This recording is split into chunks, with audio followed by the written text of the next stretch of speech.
first time when we ever done it for Papa, the first time when we have done it, we had feared so much. When you did what? When we killed a baby, the first time. And you killed a baby?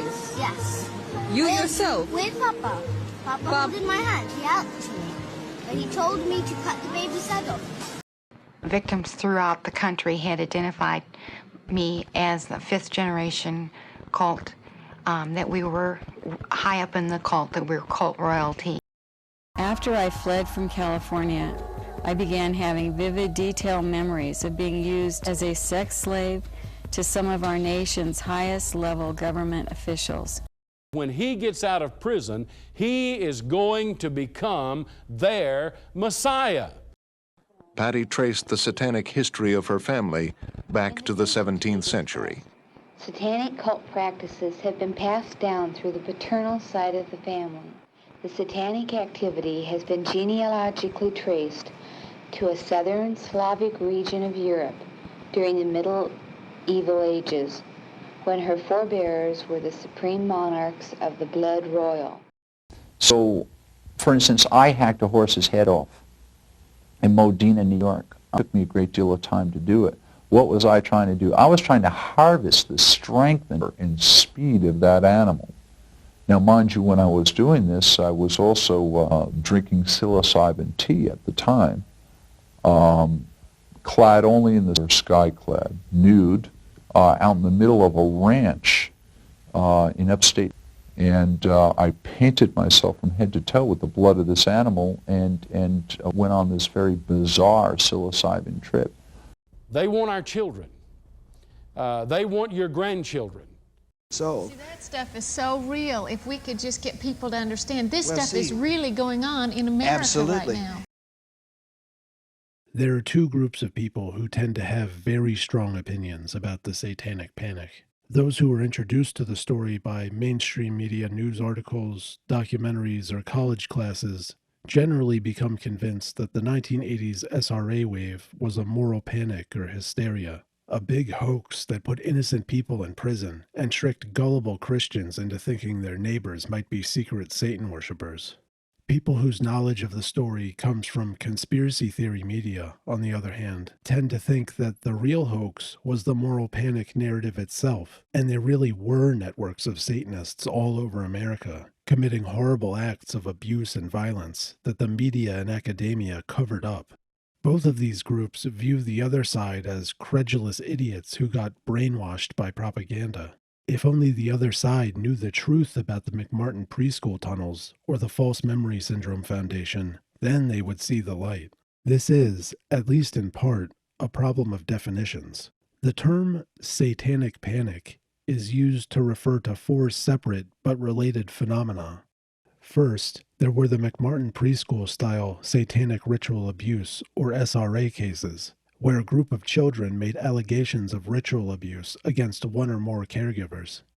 Second, there were the adult SRA cases, where individuals claimed to have recovered memories of abuse they'd suffered years earlier during their childhood, which had only surfaced during therapy, often coinciding with a diagnosis of multiple personality disorder, or MPD. Third, there were the self-proclaimed Reformed Satanists, people like Mike Warnke and Eric Pryor, who claimed that they'd participated in all manner of violent criminal behavior as members of one satanic cult or another, but had since reformed and began fighting against Satanism, often from an explicit Christian evangelical perspective. And fourth, there were rampant reports of occult crime, violent crimes where the perpetrator's motive was an irrational devotion to satanic philosophy, which ranged from anonymous accusers claiming they'd participated in human sacrifice rituals to the Manson family and Son of Sam. Any real analysis of the Satanic Panic narrative needs to address all four of these components, and we will in this video. But first, some background. Many academic treatments of the Satanic Panic trace its modern roots to a single piece of media, the 1968 horror film Rosemary's Baby.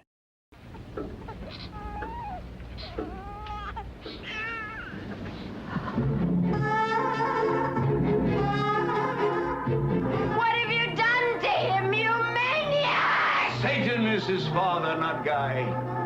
He came up from hell and begat a son of mortal woman. Hail, Satan! Hail, Satan! Satan is his father. Hail, Adrian! Hail, Satan! Hail, Satan! God is dead! Hail, Satan lives! When the movie came out, Rosemary's Baby, and the book came out, friends of mine who had heard my memories told me about it, and they said they weren't sure that it was safe for me to see that because it sounded so much like what I had survived and what some other satanic survivors had survived. The whole thing of impregnating this woman, the ritual of them all standing around in the apartment while they laid this lady out, it was just like I'm watching the family scene all over again. How did they know? The concoction that the woman gave her and brought across the hall to the impregnated woman, and the woman got sicker and sicker, and she had excruciating pain. I know that I was fed poison many times. Somebody experienced that and put that together in a picture. Based on the 1967 novel of the same name by Ira Levin, Rosemary's Baby tells the story of Rosemary Woodhouse, a young woman who slowly discovers that her friends, neighbors, and even her own husband have been hiding their involvement in a secret satanic cult, which is plotting to force Rosemary to give birth to the spawn of Satan. Rosemary's Baby is so often identified with the origins of the Satanic Panic because it's widely considered the first popular depiction of a dangerous, intergenerational satanic cult operating in secret behind the facade of a normal American family. The Salem witches had been accused of making pacts with the devil, and there were similar narrative elements scattered throughout folklore and fiction. But the idea that your friendly, respectable-seeming neighbors might be worshiping Satan and committing terrible crimes in secret really wasn't a thing in modern American culture before the release of Rosemary's Baby. The film was directed by Roman Polanski, whose wife, Sharon Tate, would later be murdered by members of the Manson family, leaving a scene the media described as reminiscent of a bizarre satanic rite. The founder of the Church of Satan, Anton LaVey, falsely claimed for decades that he'd been hired to consult on the Satanism scenes in Rosemary's Baby, and Michael Aquino said he encountered LaVey for the first time at a screening of the movie in San Francisco. The film was such a phenomenon that the exploitation publisher, Avon Books, approached Anton LaVey with the idea to write a Bible of Satan to cash in on the craze. LaVey hastily slapped together some excerpts from his newsletter with plagiarized material from a social Darwinist polemic titled Might is Right, and some magical texts lifted from figures like John Dee, and published it as the Satanic Bible, which remains to this day one of the central texts of the religion known as LaVeyan Satanism. Ironically, this book, published as a cynical cash grab intended to profit off of the Rosemary's Baby craze, was thereafter frequently cited as proof that satanic cults, like the one depicted in Rosemary's Baby, had existed all along, and were finally being revealed. But despite the occasional hysterical reactions to the Satanic Bible over the years, its actual contents were frustratingly bereft of the violence, human sacrifices, and evil conspiracies audiences had come to believe were being perpetrated by satanic cults in the real world. The first person to resolve this discrepancy was a guy named Mike Warnke. But back in the 60s, he was one of Satanism's high priests. The things that you would see in a satanic altar. He showed us what a satanic temple might resemble, and typical implements used to worship the devil. The bones usually are used in a ceremony that calls for telling the future with the bones or a part of the deceased person. He also explained what attracted him to Satanism. I was basically drawn into it when I was young, just wanting to be somebody special. I just wanted to be different than everybody and have something that was special that everybody, looked up to. It wasn't that a demon jumped out of the TV and grabbed me by the face and dragged me down the road and forced me to join the Church of Satan. It was just that there were certain things in this program that piqued my interest, and then I decided to study more on my own. And if the devil has PR, then it is, cinema. Then there's also the satanic literature, which includes many books that are sold in many bookstores. Librarians point out that they're among the most popular books on their shelves. Here, as in almost any bookstore, you'll find both the Satanic Bible and its companion, The Satanic Rituals, a step-by-step guide to performing evil rites. Kids get their ideas, especially their psychological pumping up, so to speak, from the literature. And books play an extremely important part. In 1972, Warnke published the book Satan Seller, which detailed his supposed recruitment into a satanic cult and life as a satanic high priest. At the start of the book, Warnke's an average high school student in California, but after being tempted by the evils of drugs and alcohol, in 1965, he is inducted into a drug-dealing satanic cult called the Brotherhood. After being made a high priest, Warnke learns that his particular branch of the cult is just one cell within a vast satanic network, who present to the public as respectable professionals, college professors, businessmen, even Christian priests, while attending secret meetings where different subgroups specialize in the arts of Satan worship, demon summoning, communication with the dead, vampirism, and lycanthropy. Warnke describes organizing black masses and bizarre sex rituals, kidnappings, murders, and infant sacrifices, and witnesses a whole host of supernatural phenomena, including casting spells and summoning actual, literal demons. After rising through the ranks and developing a speed addiction while trafficking drugs for the cult, he's given an intentional overdose of heroin and left to die. By the halfway point, Warnke has escaped the cult and returns to Christianity, rededicating his life to warning young people about the dangers of Satanism. As with many similar figures who would follow in his footsteps, Warnke actually started his career as a professional former Satanist by giving lectures on the evangelical circuit in the early 70s. In fact, Warnke's story and the origin of the Satanic Panic itself can really be understood as an outgrowth of the ancient Christian tradition of conversion narratives. A conversion narrative is an autobiographical story in which the speaker describes how they were saved from an earlier period of sin and suffering through the transformative power of Christ.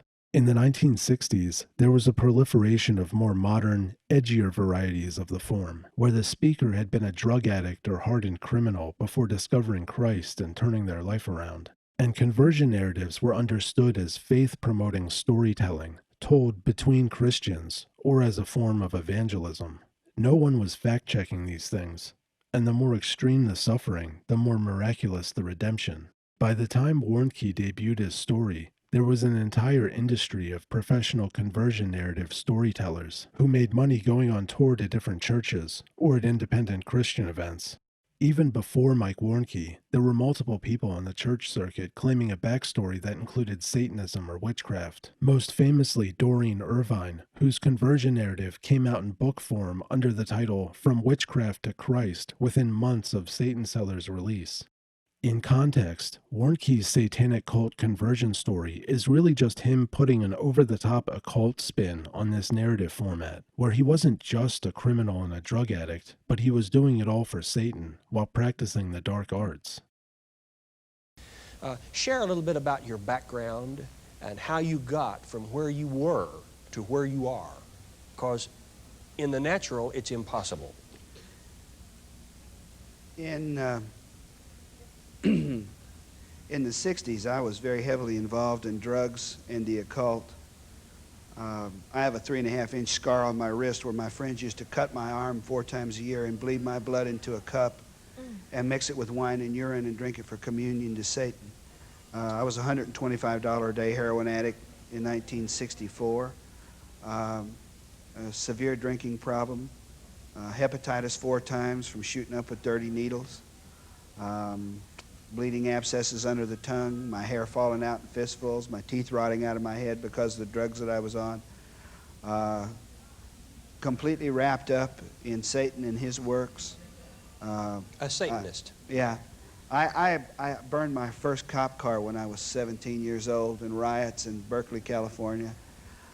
And all those things, of course, have been recorded and talked about ever since I've been saved, and I've been saved since 1966. For 22 years, you know, we've been ministering to people with the same sort of problems, the same sort of background that I have. But for our purposes, Warnke's real innovation was in setting the template that virtually all future satanic cult escapee narratives would follow. There was the idea of the long-standing, intergenerational satanic cult disguising itself as normal, middle-class Americans that was clearly lifted from Rosemary's Baby. The narrative played on the fears of typical parents in the 1970s, like when Warnke says he got seduced into the cult after experimenting with drugs and the counterculture. The cult's members are described as having supernatural powers of black magic, and their supposed religious practices incorporate horror movie monsters like vampires and werewolves. The satanic cult doubles as a criminal gang, with violence and murder being sources of supernatural power, and it operates like a mafia, with cells in cities around the world and members in powerful positions in the government and police. Before Satan Seller came out, these narrative elements were just sort of floating around in the ether of American culture, existing separately in fiction, folklore, and other conversion narratives. But Warnke was the first one to assemble them all into a single story, with himself as the main character, and present it as a true account of his actual life. Before Warnke started telling this story, there were no accounts in the public record claiming that networks of criminal satanic cults were operating in secret in the United States.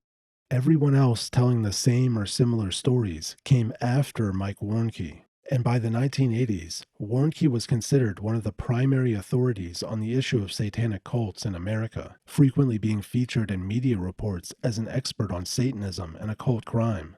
He was interviewed on network news shows like 2020 and even consulted on police training materials that instructed cops on how to identify satanic crimes. Well, it's very interesting. When you're dealing with law enforcement, a lot of times you're dealing with a crowd that is very, I don't want to say suspicious, but very hard. They've seen it all, they have experienced it all, and you can't just go on with them in such a way that makes their problems seem small, and they don't listen to cliches. You can't just go in and, you know, quote 3 Bible verses and say everything is cool. One of the things that you hear most from police officers is, I don't believe in this stuff. And so we start our conferences by saying, we don't care what you believe. We're not interested in what you believe. We're here to tell you what these people out here in the street believe. They're not acting on what you believe, they're acting on what they believe. And if you're smart, you're going to know what they believe, because it's the only way to protect yourself against Satan. And that is to have knowledge about what he's doing and what he's all about. Paul said that we shouldn't be ignorant of the wiles of the enemy, and that's because knowledge is strength against these people. Yes. So we go in and we teach them what occult crime is all about, what they're seeing when they see crimes committed by people who are practicing Satanism. They see evidence in these cases that they can't put together. See, that stuff is so real. If we could just get people to understand, this Well, stuff see, is really going on in America absolutely. right now. And the thing about it is, it's gotten to be such a problem that there is actually a nationwide task force to deal with these kind of crimes that involves law enforcement officers from most of the states in the United States. It is a phenomenon that is happening more and more. Most of the young kids that are involved in the occult, who are involved in occult crime, we have a situation in Oklahoma, down near Lawton, where 5 young men who were in a cult wanted to get out, and they were so afraid of their leader that they shot him and set him on fire. We have another situation in Oklahoma City where a young man killed both of his parents because his cult leader told him to. We have a situation in Texas right now where 3 kids woke up in the middle of the night and they heard all kinds of screaming and yelling from their parents' room. They went in there. There was a hooded figure standing over the bed with a butcher knife slashing at their parents. They jumped on this individual, wrestled him to the ground, pulled the hood off, and it was their older brother who had been told that night by his cult leader to go home and murder his parents. Now, the thing about this is, when you're dealing in situations like this, the main idea when we deal with the police officers is to give them the information to, number 1, prosecute these crimes when they come across them. Number 2, to prevent them, to have the knowledge to prevent them, to break up the groups before it gets this serious. Now, during the process of a conference, this is what's always interesting.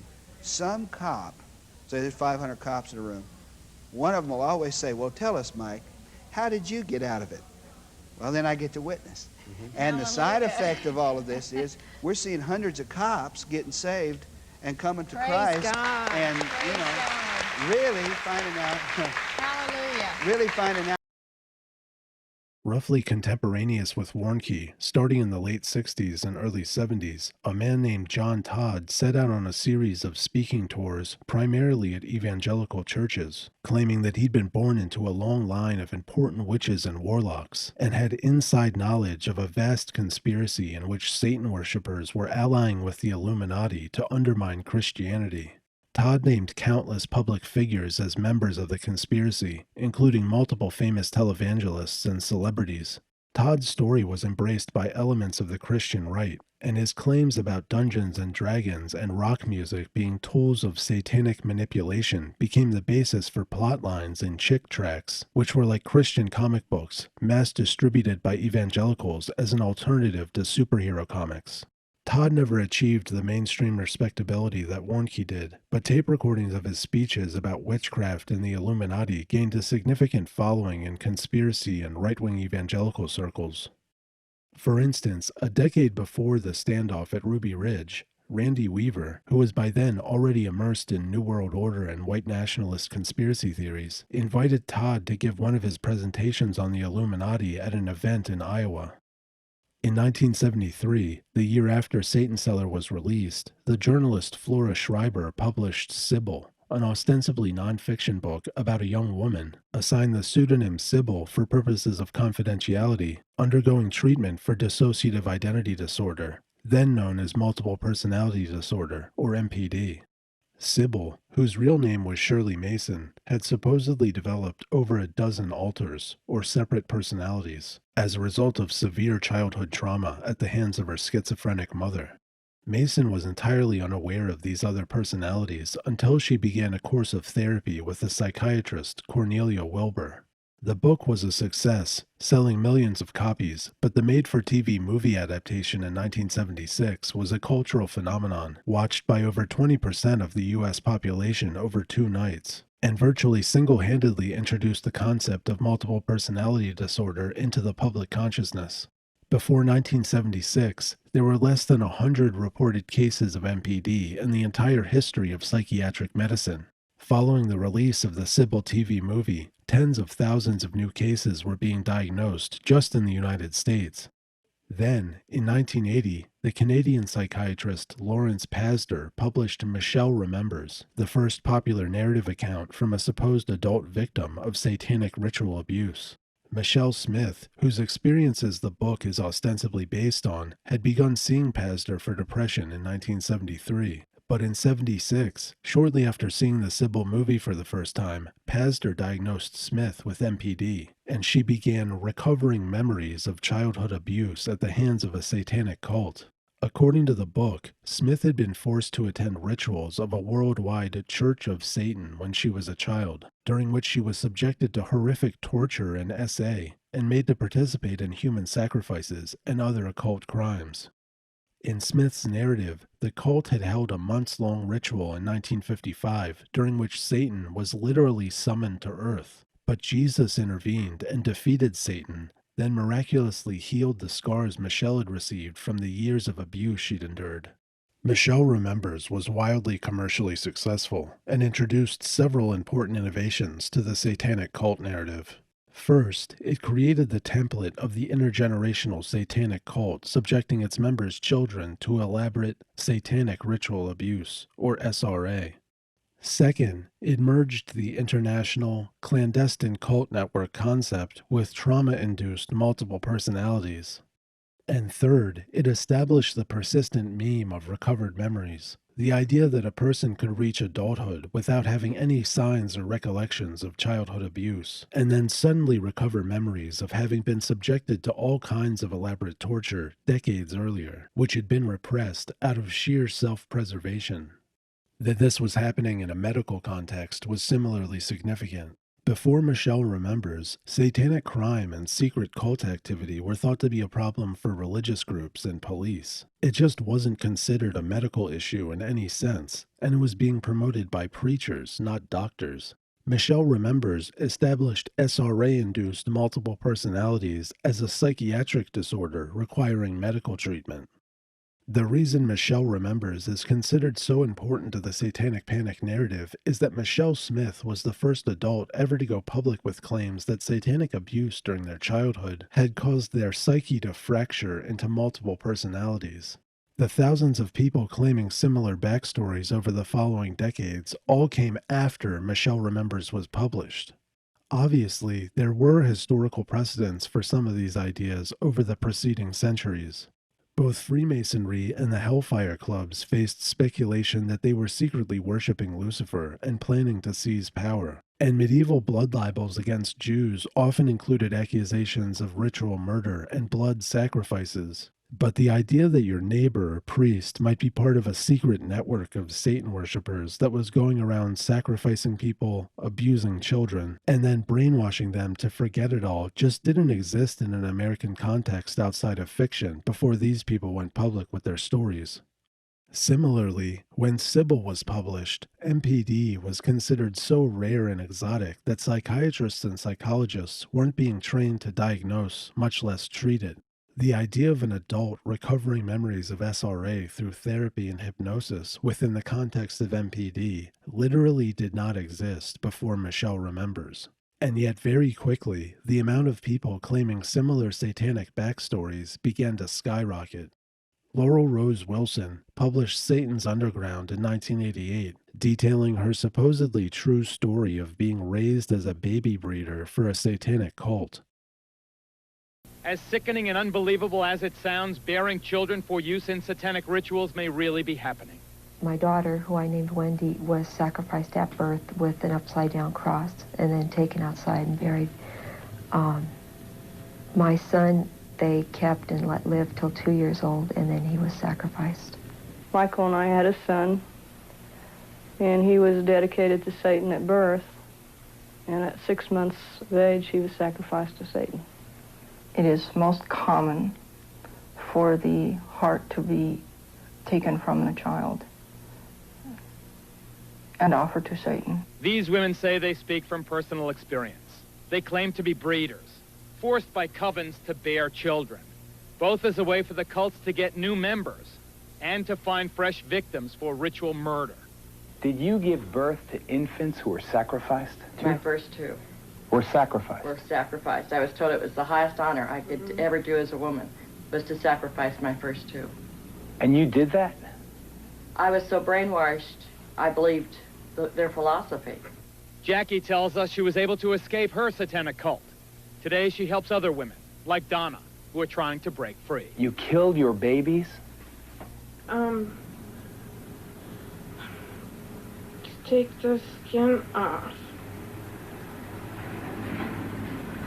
You skin the baby? You take the baby's skin off? Do you feel remorse? Have you told the police? I had to do what I had to do, or I'd be killed like the babies that they made me watch killed, and that they put in my hand. They said, "Obey, or this is you." Jackie, you have some pictures drawn during the therapy sessions by the people who've been through this. Why don't you show me some of them? This picture is a person remembering skinning children and babies and hanging it out to dry. And children, skinning them, taking the skin off alive while they are alive, and skin them until they die. And that's how your babies died? They took a little patch about 3 by 4 off of her stomach, skinned her, and said, "We'll skin you all the way if you talk or cry." You learn not to cry real fast. I don't cry. Eric Pryor showed up at an evangelical preacher's event claiming he was an occult satanic priest named Lord Gandalf with tens of thousands of followers and a background in satanic kidnappings and torture. He confronted the preacher only to immediately confess the error of his ways and accept Jesus as his savior, quickly remaking himself into a Christian evangelist and expert on occult crime. John Paul Rainieri, who claimed to be a member of the Son of Sam cult, told a similar backstory full of prostitution, murders, and Satan worship. But there's actually one other thing all these characters have in common. Turns out they were all just totally full of shit.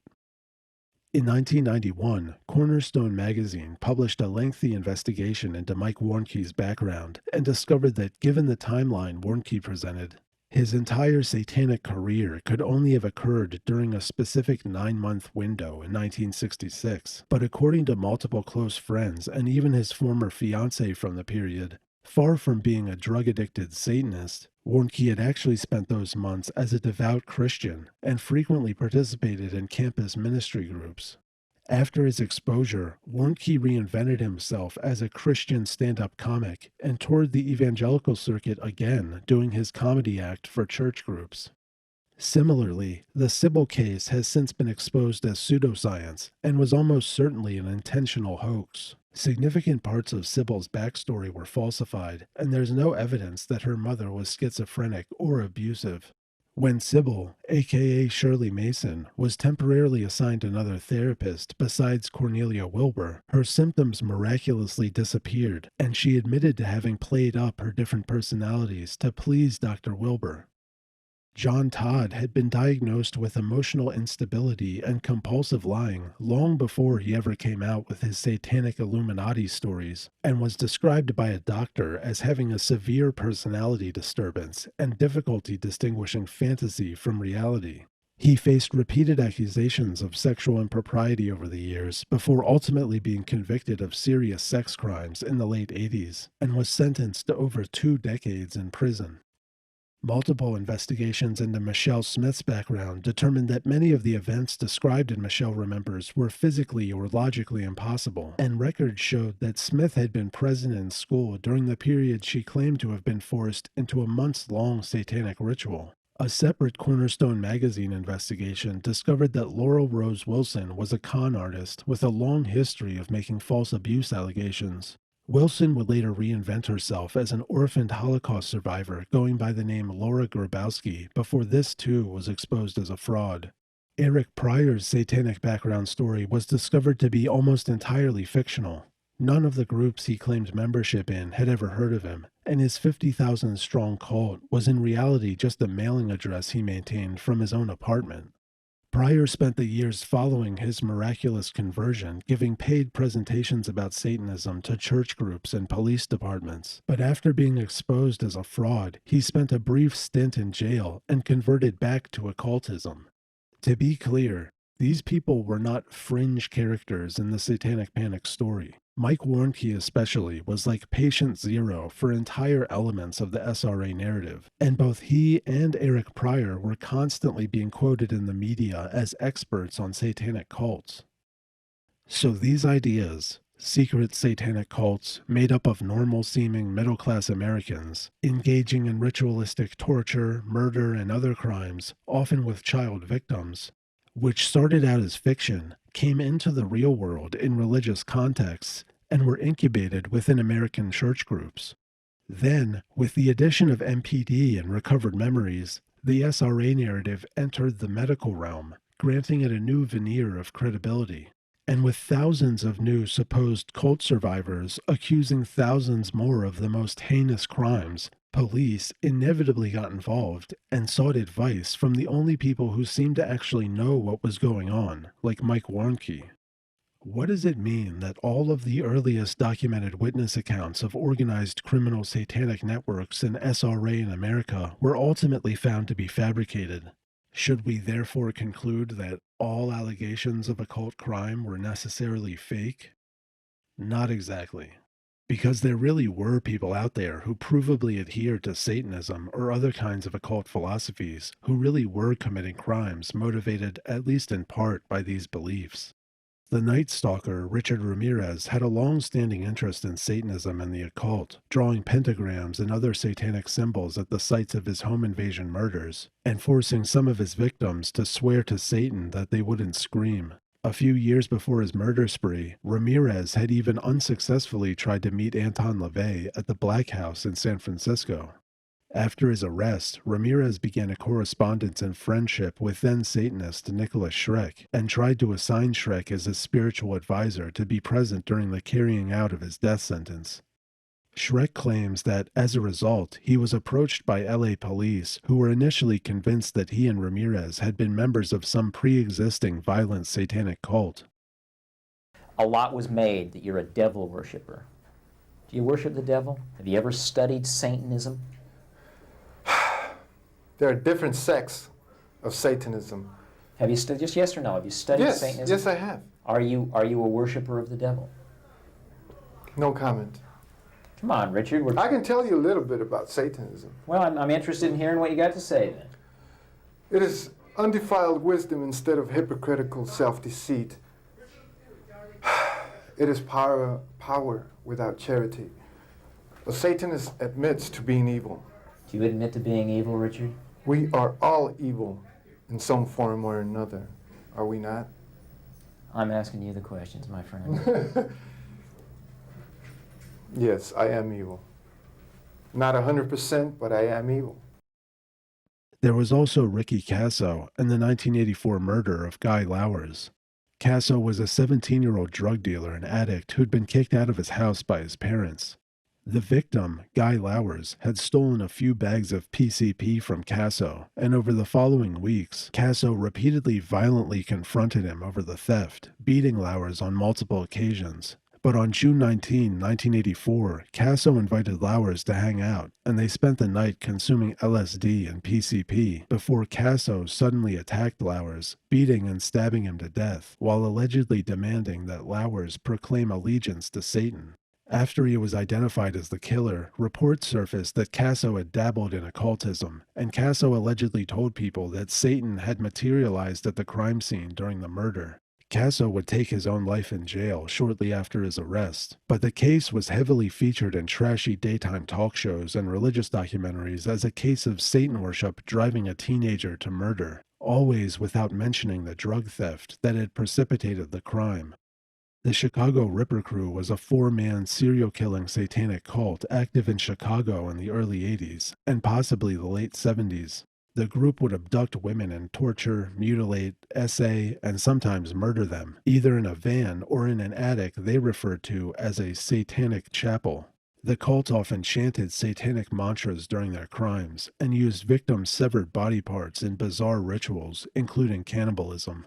What the Ripper Crew was doing could certainly be categorized as a cult or satanic crime. They really were abducting and murdering people, at least in part, because of their belief in Satanism and desire to carry out these disgusting rituals. But the Satanism that they practiced wasn't a formalized, codified religion in the sense that anyone would understand the word. It's not like they had some well-thought-out belief system or ritual practice. The Rippers, and primarily their leader Robin Gecht, were just sort of improvising, picking up terms and rituals they pilfered from existing religions, or just making it up as they went along. And notably, none of these confirmed, admitted Satan-worshipping killers actually belonged to the kind of cult that the occult crime experts described. And they weren't born into satanic groups or blending into mainstream American society. Richard Ramirez was a brain-damaged, hypersexual deviant who was raised Catholic and was so unconcerned with personal hygiene that his teeth literally rotted away from eating too much candy. Robin Gecht was an unemployed carpenter and antisocial weirdo with accomplices who were so low IQ as to be considered developmentally delayed. And despite the much-discussed connection between the Ripper Crew and John Wayne Gacy, there's no evidence that Ramirez, the Ripper Crew, or any of these Satan-worshipping criminals were involved in any kind of wider satanic network. And by the mid-1980s, some criminals began to notice that playing into the paranoia over satanic cults could work to their advantage. One of the other cases that was most frequently featured in occult crime-related media was that of Sean Sellers. Perhaps the most publicized case exposing the growing national crisis of Satan worship is the tragedy of Sean Sellers. Sean's slide into Satanism began with his obsession with the fantasy role-playing game Dungeons and Dragons. Little did he know that months later he would be drinking blood in front of his schoolmates as a part of his new pact with Satan to renounce God and break all of the 10 Commandments. He succeeded. On September 8, 1985, he shot a convenience store clerk, Robert Bowers, to death and walked out taking no money or merchandise, only the life of an innocent man. A few months later, he took the life of both his parents, shooting them in the head with a .44 revolver as they slept. I began to believe that just because they were your family doesn't mean you have to love them. I love my friends. I love them because I choose to. Why should I love them because I have to? Speaking of my family. And so I began to not love them. In fact, I told my mother that I didn't love her. And one night, I just snapped. Something happened. And I just got up in the middle of the night and walked into their room. And I shot them both in the head and killed them. What did you do after that? I laughed. I giggled. A hideous giggle. I just sat there and giggled as I watched the blood pour from my mother's head. I felt relief. I felt this big burden come up off my shoulders like at last I was free. I don't remember too much what happened after that. I remember waking up at a friend's house and then waking up in a jail cell, not really knowing what was going on. I destroyed my life because of Satanism. Behind me you can see Unit F2, Death Row, and that's where Sean Sellers will spend 23 hours out of every day for the rest of his life until his execution. Yet there are people that say Satanism isn't that serious. It's just fun and games. But let me tell you something, you'll never convince Sean of that. It's dangerous, and it's got to be exposed. Sellers racked up appearances on Oprah, Geraldo Rivera's infamous 1988 special, Exposing Satan's Underground, and countless VHS tapes produced by evangelical preachers, telling of his remarkable conversion from satanic murderer to born-again Christian. Sellers had been sentenced to death after murdering a convenience store clerk and both of his parents in separate incidents over the course of 6 months. From the time of his trial until he'd exhausted all of his appeals, Sellers pursued a sort of diminished capacity defense, both in court and in the media, claiming he'd been practicing Satanism for years before the murders and had been possessed by a demon at the time of the crimes. Sellers did frequent interviews, often accompanied by the various evangelical preachers who'd taken up his cause, warning of the dangers of rock music and professing his newfound faith in Jesus Christ. He was essentially arguing, yes, I killed those people, but I was under the influence of Satanism at the time, so I really can't be held responsible for my actions. And now that I've accepted Jesus, I'm basically all cured, so it would be a real shame if the state of Oklahoma actually went through with my execution. But even a cursory examination of the facts is enough to show that Sellers' narrative just didn't make sense. Sellers' best friend participated in the murder of the convenience store clerk, and he testified that Sellers did it because he wanted to know what it felt like to kill someone. Sellers himself would admit that he was also just mad at the clerk for refusing to sell him beer. His entire line of defense rested on the idea that the murders were spurred by a sudden, uncontrollable urge to kill for Satan. But Sellers plotted his parents' murders for months, and had even tried to poison them, before ultimately executing them by gunshot in the middle of the night. Sellers also attempted to stage the murder scene at his house, to make it appear as if an intruder had committed the crime. Sellers didn't even start blaming Satanism for anything until he was about to go to trial for 3 senseless murders. The fact that all these evangelical preachers were latching onto his case and vouching for him in the media also gives us an indication of how these stories were being promoted and by whom. The other most notable example of a killer exploiting 1980s America's appetite for satanic crime was Henry Lee Lucas. Part of the proof that that happens, wasn't it somebody down in Texas, that wasn't it Henry Lee Lucas, who actually said that he had gone to schools where they taught him how to kidnap a child? Who trained you? The hands of death. We were trained in detail what to do, what to look for.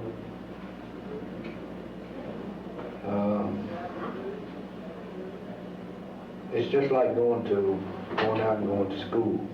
It's tight. We learn through books, through actual participation in killings.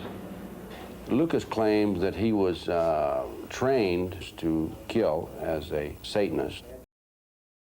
Lucas was a drifter and petty criminal who, after being arrested for unlawful possession of a firearm in Texas in 1983, contacted the Texas Rangers claiming to be a serial killer and subsequently confessed to participating in over 100 murders all over the United States as part of a supposed satanic cult called the Hand of Death.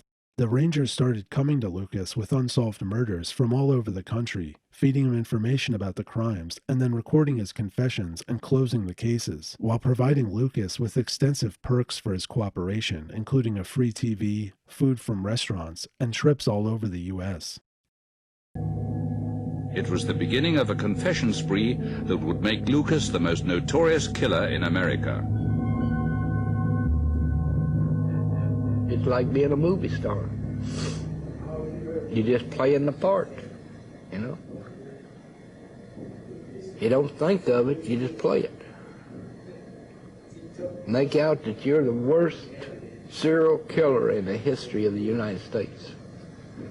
And that's what I did. I walked across to the courthouse and I told the judge I'd committed these 60 murders, you know. And when I did, it seemed like the house fell in, because I never seen as many helicopters and reporters and cars and police cars and things that started to come in there. A videotaped confession by admitted killer Henry Lee Lucas. Henry Lee Lucas, who claims to have killed over 150 women, was brought into an area in an undisclosed Officers location. have confirmed his involvement in more than 200 murders in 26. We show him he cleared a murder of a white female in Norfolk, Virginia on the 9th of September. Lucas took phone calls from policemen all over the country. Find it on the map or not, I have to look. Under the stewardship of the Texas Rangers, he provided details of the hundreds of murders he claimed to have committed. Task force investigators began compiling a log which gave the locations of the murders being attributed to Lucas. Every case I would go out on for them, you know, they would automatically pick up the telephone and call the news media, tell them that I'd solved 4 or 5 cases that day. So the news media would come running, you know. How do you feel? Like I did today. Like what? Same as I did today. What do you predict tomorrow? It was interview after interview. I mean, I couldn't turn around unless it was an interview. And I started staying on TV 24 hours a day. I mean, it changed me. And I got so that I thought I was the biggest movie star in this country. Elvis Presley was supposed to be the biggest shot, but I think I even beat Elvis Presley. And I think I even beat, what's his name, Adolf Hitler? Seemed like I was going to beat him. Because it seemed like every time they would bring a murder case in, I would accept it, no matter what it was. I was a king. I had everything I wanted, everything possible that a man could want. I had money I didn't have before. I had a colored television I didn't have before. I had cable TV, and I didn't have that before. I had all kinds of food, even stacks of cigarettes in cartons in my house. That's coming from nothing. The relationship between Lucas and his task force supervisors was becoming increasingly intimate. I was real close to Sheriff Bowell. We were like father and son. Me and Prince were like brothers, you know. We'd go places, we'd do things, I mean, anything, anytime. No matter what time it was, day or night. For Prince and Botwell, the hard work was bringing dividends.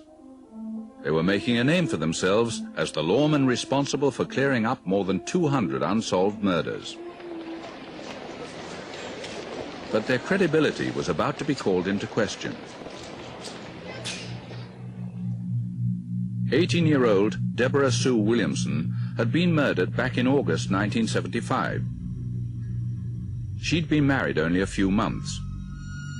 In one of his confessions, Lucas claimed he had broken into her home and stabbed her several times. When Deborah's parents, Joyce and Bob Lemons, learned that their daughter's murder had been solved, they thought their ordeal was over.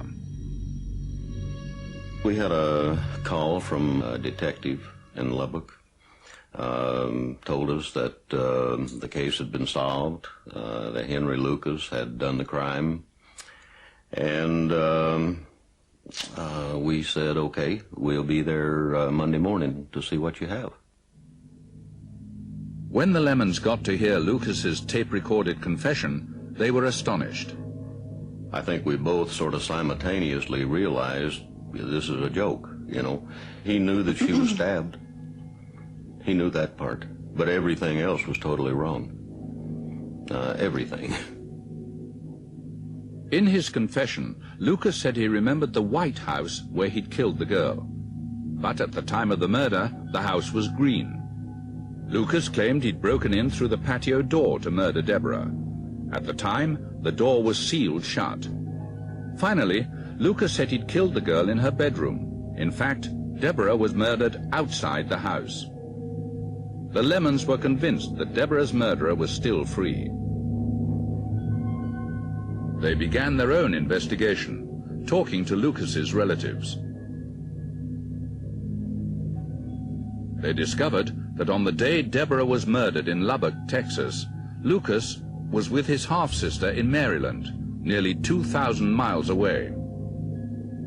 I mean, let's face it, even Jesus Christ couldn't be in two places at one time.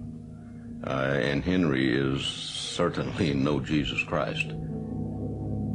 The Lemons visited task force headquarters. They told Jim Botwell and Bob Prince they'd got the wrong man. We went, pleading with them to just listen to this, just hear this. They were not receptive to that at all. The fact of the matter is, Bob Prince gave me the alternative of either leave on your own power or we'll throw you out. What did you think of their investigation? Of the Lemons? Oh, I have no comment about the Lemons. Well, they've invested years of their life looking into the Lucas case. I have no interest in that. In Waco, Texas, District Attorney Vic Feazell was also having doubts about the Lucas confessions. He was preparing to prosecute 3 murder cases for which Lucas had already claimed responsibility. But the deeper Feazell got into the case, the more worried he became by the lack of any corroborating evidence. All there are is confessions. That means just Henry's word that he killed these people. No fingerprints, no hair samples, no eyewitnesses, no blood samples, no forensic evidence at all. I don't know if in England you know who Freddy Krueger is, Nightmare on Elm Street. I'm telling you, Freddy Krueger couldn't have committed these murders without leaving some kind of clue. Feazell and his investigators pieced together documentary evidence from Lucas's former life as a drifter. Paychecks, work records, applications for food stamps, traffic violations. But much of the evidence they unearthed conflicted with the task force log.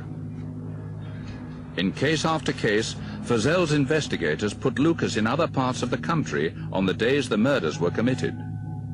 On 2 occasions, he was actually in prison. You cannot be in jail in Maryland and be committing a murder in California at the same time.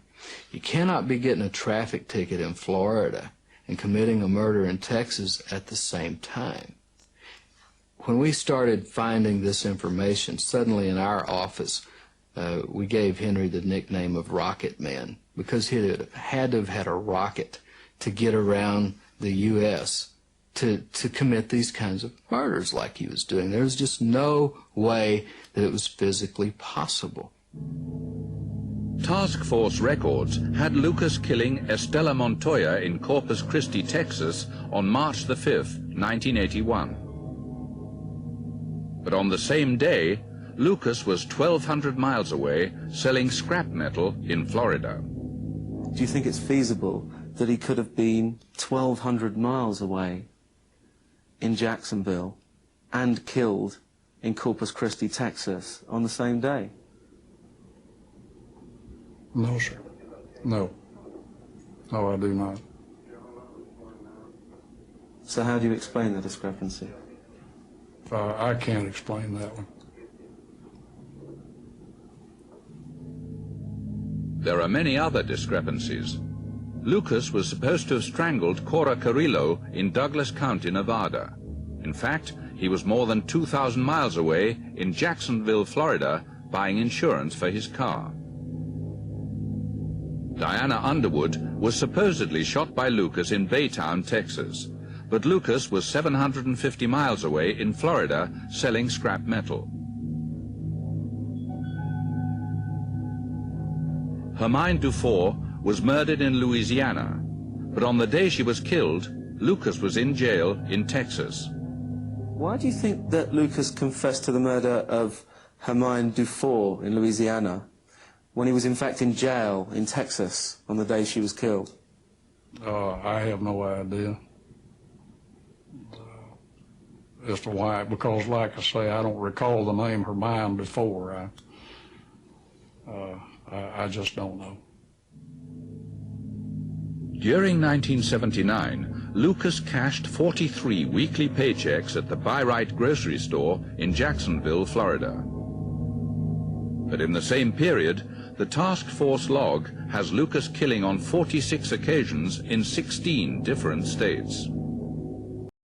Fazell and his team visited Lucas in jail to present him with their evidence. They sat in the room and talked to me. They said, now we know you didn't do these cases. So look at this. And they had a great big double-page newspaper, I think. I'm not sure of that. But every place I had been, every case that I had confessed to, and where I was at, what time the crime happened, and what time I was here. They had that laid out there on the desk. Said, now we know you didn't do it. When confronted with this information, he looked at us, he smiled. He said, I was wondering when somebody was going to get wise to this. Lucas began to recant. But if Lucas's confessions were all phony, how had he conned so many investigators for so long? Lucas had shown a remarkably detailed knowledge of the murders, details it was thought only the killer could have known. When she started to run, well, I grabbed her. And I put a 22 on her. I told her, I said, now you do what I want or I'm going to shoot you. But before investigating officers could interrogate Lucas, they had to send in their murder reports to the task force. I believe the Rangers, in particular Prince and Boutwell, were purposefully tutoring and coaching Henry on what to say, letting him read these offense reports that contained all the facts. I didn't go to them and say, now look, I got a murder case down the road here. You know, let me tell you about it. It didn't happen that way. They would bring it to me and tell me about it. Lucas would spend the rest of his life going back and forth about whether or not he was really a serial killer, at times insisting the hand of death was real, and at others admitting he'd made the whole thing up. But whatever you believe about Henry Lee Lucas's actual death count, it's absolutely clear that powerful institutions like the Texas Rangers, police, prosecutors, and the judiciary in multiple states totally bought into the satanic cult crime narrative and were willing to use it to clear their caseloads, even when the evidence was flimsy or non-existent.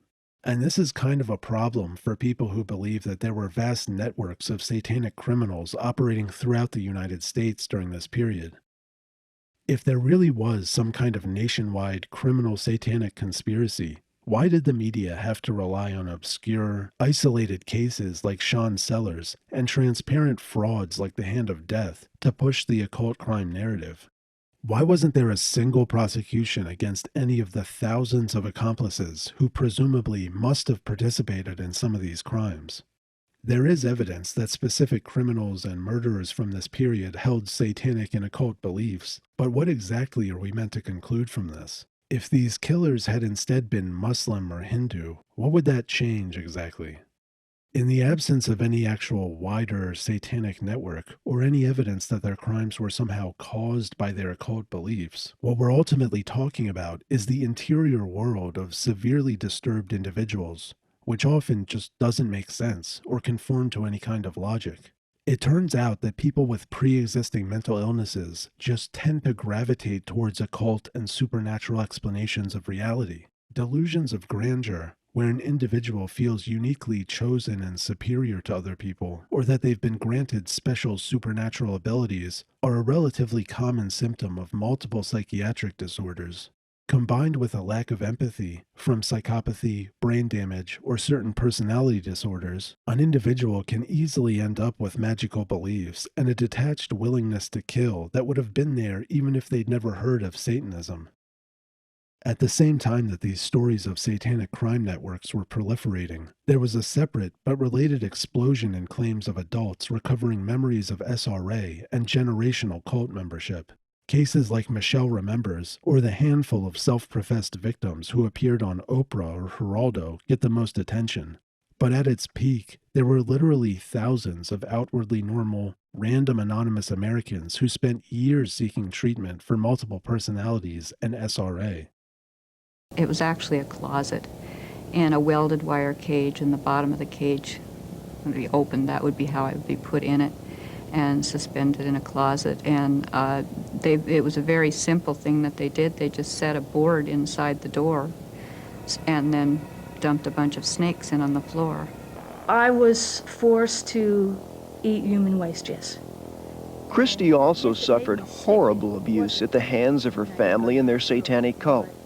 Even as a toddler, Christy says her parents forced her to participate in gruesome rituals, drinking blood, eating feces, and killing children.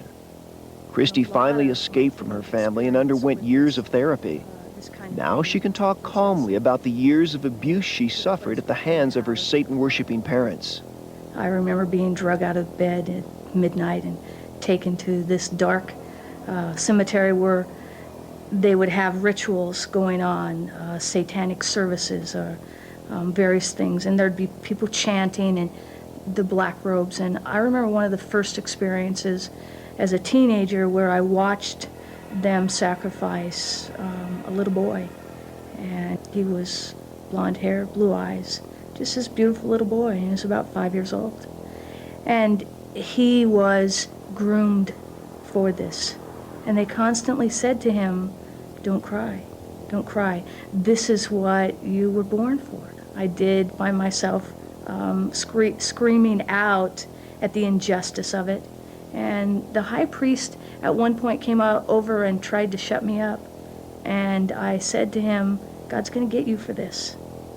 And he took me from the tree where I had been tied to observe and put me in a pit. And in this pit there were the remains of human sacrifices, of babies, of animals, and snakes that they used in the various ceremonies. And in this pit, they put a cover over it and left me there for quite some time. I'm not sure how long. I lost track of time. I no longer knew when it was daylight or when it was dark because of the covering. And every so often, they'd come and just take the covering off and just stand at the top of this pit and taunt me, "Where's your God now?" And they threw human flesh, baby flesh down. And that's what I was to survive on, if I was to survive. They made it to be like it was a great privilege to eat the bodies. I mean, the girl that I had to kill, they treated me like I was being given a great gift when they gave me a part of her body that I had to eat. I witnessed the leader of our cult in a newborn child and placed it on the altar. The child was drugged to avoid any screaming. We chanted around it. I saw perhaps 9 people murdered and had to take part of it. There was a lot of heavy-duty programming, mind control. And the way we survived it to start off with, you create other parts of ourselves. So we developed MPD, multiple personality disorder. The basic pattern was essentially the same in most cases.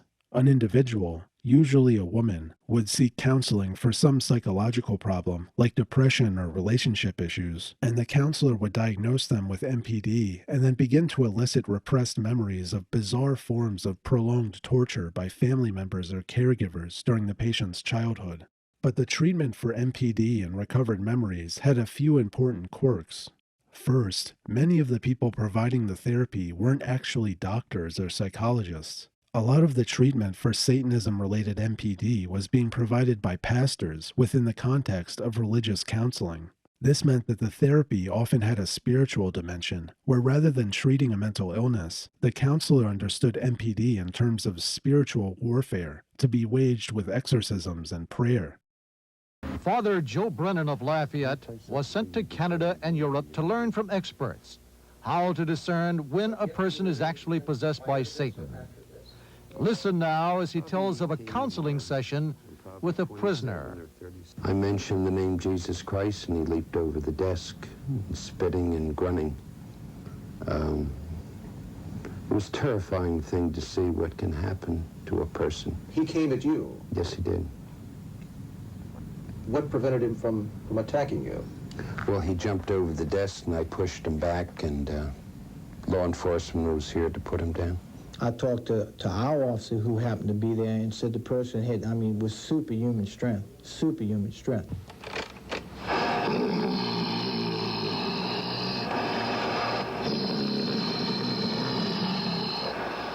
The strength of a person is not the only thing that changes when people come under the spell of a satanic cult. What you are listening to was recorded at the bedside of a woman from rural Tangipahoa Parish. Its authenticity has been vouched for by professionals treating her.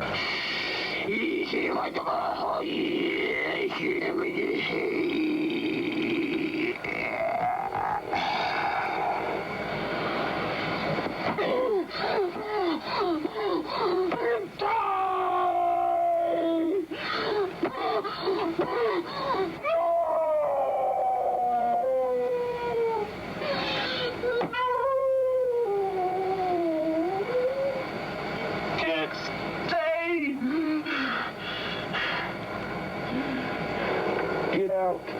Now. Get out.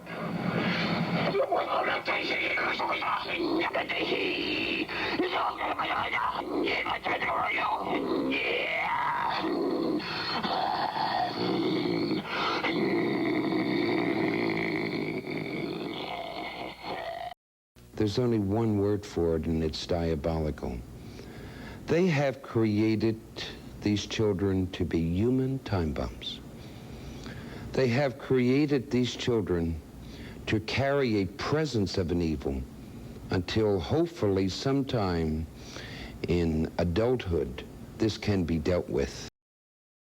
But the scientific outlook of the medical professionals treating MPD didn't fare much better. The stories that SRA patients were coming up with were not only categorically devoid of evidence, but frequently contradicted basic logic. Many patients claimed to have been forced into cult breeding programs in attempts to birth the Antichrist, or for disposable babies for human sacrifice rituals, and would slowly add more and more people to their lists of cult abusers, recovering memories about their grandparents, aunts, uncles, siblings, and teachers, all of whom would need to be cut off for the patient's safety. Other common reports included prolonged, extreme torture, captivity and isolation, bizarre family rituals, and identification of famous celebrities and politicians as cult members.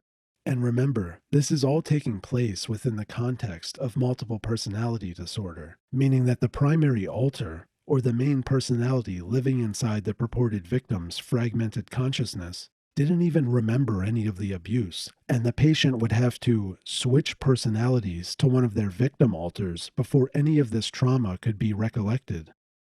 As an aside, a significant majority of the people I see participating in discourse about the Franklin Credit Union scandal don't seem to be aware that the primary accuser in that case, Paul Bonacci, also fell into this category and claimed that his main personality, Paul, had no memory of any abuse, and he could only remember the events of the scandal when he transformed into one of his alters, a child who went by the name Mikey.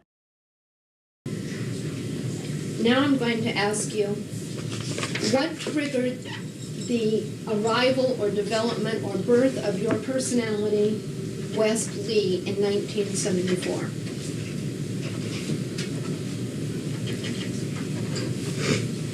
I cannot give that information under direct orders. Orders by whom? I cannot say. Mr. DeCamp, would you please instruct your client when he has to answer these questions? Yes. You're supposed to answer these questions. Does this have to do with Monarch? Yes. If I use the code, will that help? Which I just obtained in the last hour.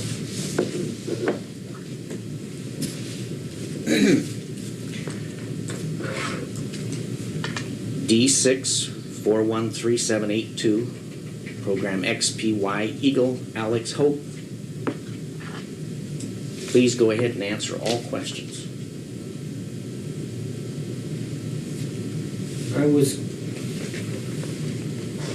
created by a government program. Which government program? Monarch. Mr. Benassi, this is a very straight and direct question. Are the defendants to rely on the testimony that you have given under oath as Paul Benassi, speaking for all of the personalities that were also sworn and that you said would speak out if necessary, as reliable, as accurate, as complete? I have never said complete. I said accurate. The information is accurate. That is it. Completeness? No. I have been stating that for the last 10 minutes. Complete? No. So, in other words, you could get on the witness stand at the time of trial, and you intend to, I assume. Is that correct? Yes.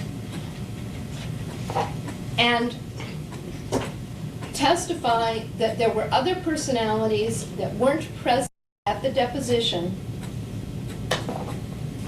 or weren't integrated, and you now have new memories about facts. They're not new memories. They're old memories that simply have not been stated before. And I am not Paul right now. I am Wesley. Why are you Wesley now? Because I am tired of you people doing this to him. I was attempting to make everything go away all of the time. I don't care about any of this stuff. Why are you here then? Why? Because I'm tired of what you're doing to Paul. I'm tired of what you're doing to him. What is it that we're doing to Paul? What is it that you're doing to him? You're questioning him. You're sitting there saying things that don't make any sense. Do you understand, Wesley, that Paul brought this lawsuit? This is Paul's lawsuit. No. Paul didn't bring the lawsuit. Who brought the lawsuit? Mikey brought the lawsuit. Why is the name on the petition and the complaint listed as Paul Benassi? Because we had to go under Paul Benassi's name because he's the body. Well, who's Mikey? Mikey's a personality. You're under oath. You're testifying. I'm not under oath yet. You've never given me the oath. Is he not sworn? No, you didn't swear. Remember, we suggested that. Let's swear Mr. Wesley right now. Raise your right hand, please.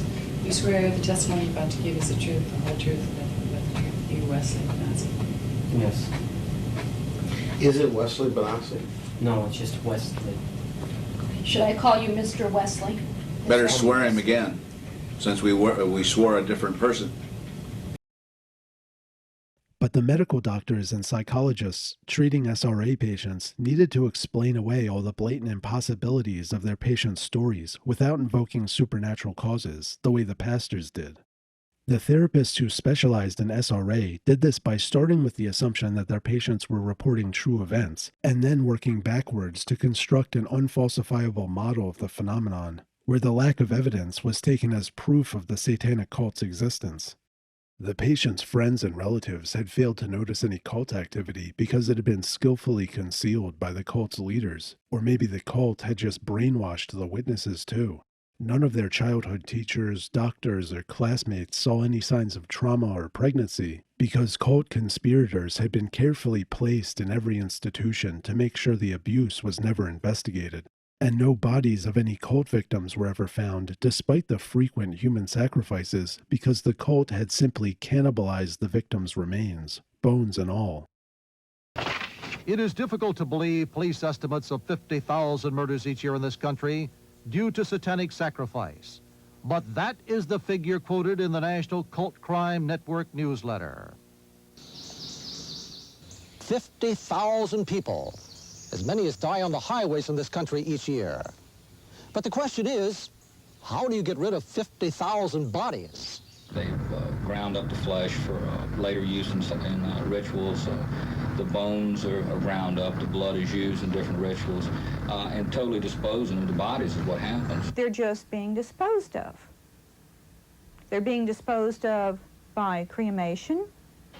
They're being disposed of by being put in garbage bags and thrown in landfills, in dumps. You do? Yes. Hello, you. Hi. Most adult survivors make allegations during therapy sessions like this one. No, right. That's true. Well, can you tell me anything about this pain that was right there behind the eye? She is remembering some things that happened. Therapists help clients regress to childhood to uncover repressed memories.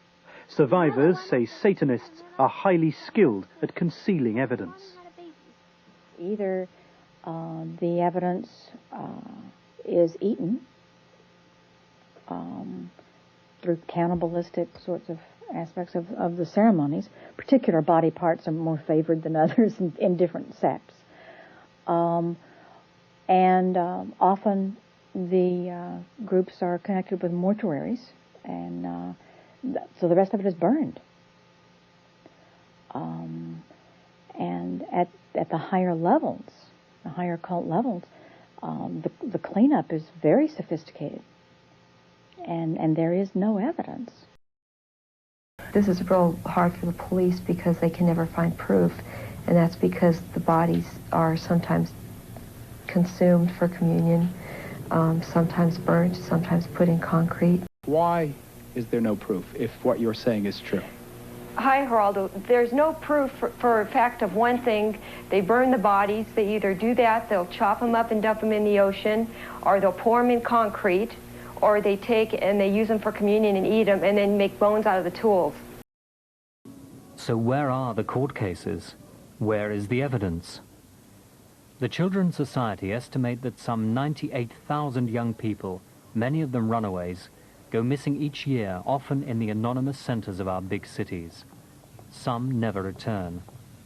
As for the bodies of so-called sacrificial victims, survivors say they've been dumped in acid, cremated, buried in existing graves, and even ground up. A 7-year study by the FBI was unable to identify even one documented satanic murder, and little or no evidence of organized satanic conspiracies. If this is as real and as widespread as you believe it to be, where's the proof? Where are the bones? Where are the graves? Basically, we're not going to find many, I don't believe, because the things the therapists hear all over this country are that morticians are involved in many cases, physicians who can sign phony death certificates. I've been told by a woman who was born into the movement and was in it for more than 15 years, that there are several hundred satanic groups across the nation that practice human and animal sacrifice.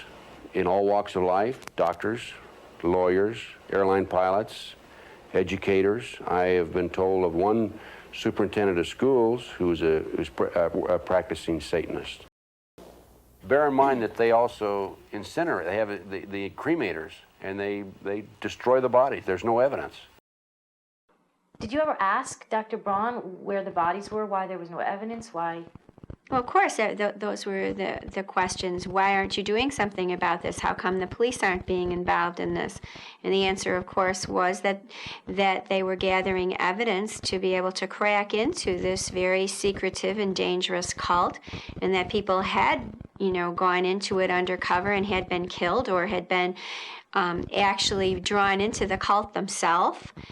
And that they were gathering evidence so that they could do something about it. And that the reason why it was never uncovered was because these people ate the evidence, so that there wasn't any evidence, and that there were doctors involved with this, so that there were cover-ups as far as, medical findings and things. So there were always answers for every question that everybody had, that seemed reasonable. Special thanks to my channel members for making this video possible. YouTube has almost completely stopped recommending my videos to new people. If you want to see more content like this, please consider becoming a channel member. I also just started a Patreon for anyone who wants to support the channel that way. Sponsors get early access to videos and exclusive members-only content where we go deeper on the topics covered on this channel. And please remember to like, comment, and subscribe so I can keep making these videos. One of the premier experts on the topic of MPD was a psychologist named Corey Hammond, and to explain the supposed cult behind SRA, he patched together a theory based on his own patients' recovered memories, proposing that a Jewish doctor who'd collaborated with the Nazis on mind control research during World War II had escaped to the US and was teaching the Satanic cult's Nazi mind control tactics for use on SRA victims. Dr. Hammond lectured often on the origins and practices of the cult. Use a very, very systematic brainwashing that comes out of experimentation from Nazi doctors and experimentation in the intelligence community with mind control research, and involves medical technology and is very, very sophisticated. And is systematic. In one of his lectures, not available to the public, Hammond described his theories about the origins of satanic cult programming, starting with a Jewish collaborator in the Nazi death camps. His name was Greenbaum, alias Dr. Green. Some of the people then doing the mind control research were Satanists, the Nazi doctors, and they have used all the technology. And in fact, the kid who came over, whose name was Greenbaum, changed his name and Americanized it to Green, and got an MD in the state of New York and became known as Dr. Green. And he's at the center of this process, and is still around. He's around mid-60s and still alive. According to Dr. Hammond, Dr. Green developed a secret code based on the Greek alphabet, which the cult used to program its members. Examples: Alpha represented general programming. Beta was sexual programming. Delta was the program for killing. Gamma was the one that therapists should look out for. It was a deception program, teaching misinformation and trickery. Dr. Hammond evaluated Mary. Is there any part of Mary who knows anything about alpha, beta, delta, or theta? He hypnotized me and put me in trance, and then he asked me about the Greek alphabet and asked me to name any of the Greek letters of the alphabet that I knew, and I named a few. And then he asked me for the gamma erasure code, and I didn't know what he was talking about. Mary remembers being told that her gamma program was still active. That meant she was still loyal to the cult, and possibly a danger to the staff and other patients. So even the medical treatment for SRA-induced MPD was suffused with this bizarre, conspiratorial worldview based on nothing more than the stories patients were telling during their MPD therapy sessions. Second, the treatment programs these doctors were using often relied on dubious, unverified methods, like administering sodium pentothal and other truth drugs, or providing so-called age regression therapy, where the patient put on a baby voice and essentially pretended to be a child under the pretense that it would help them remember repressed memories.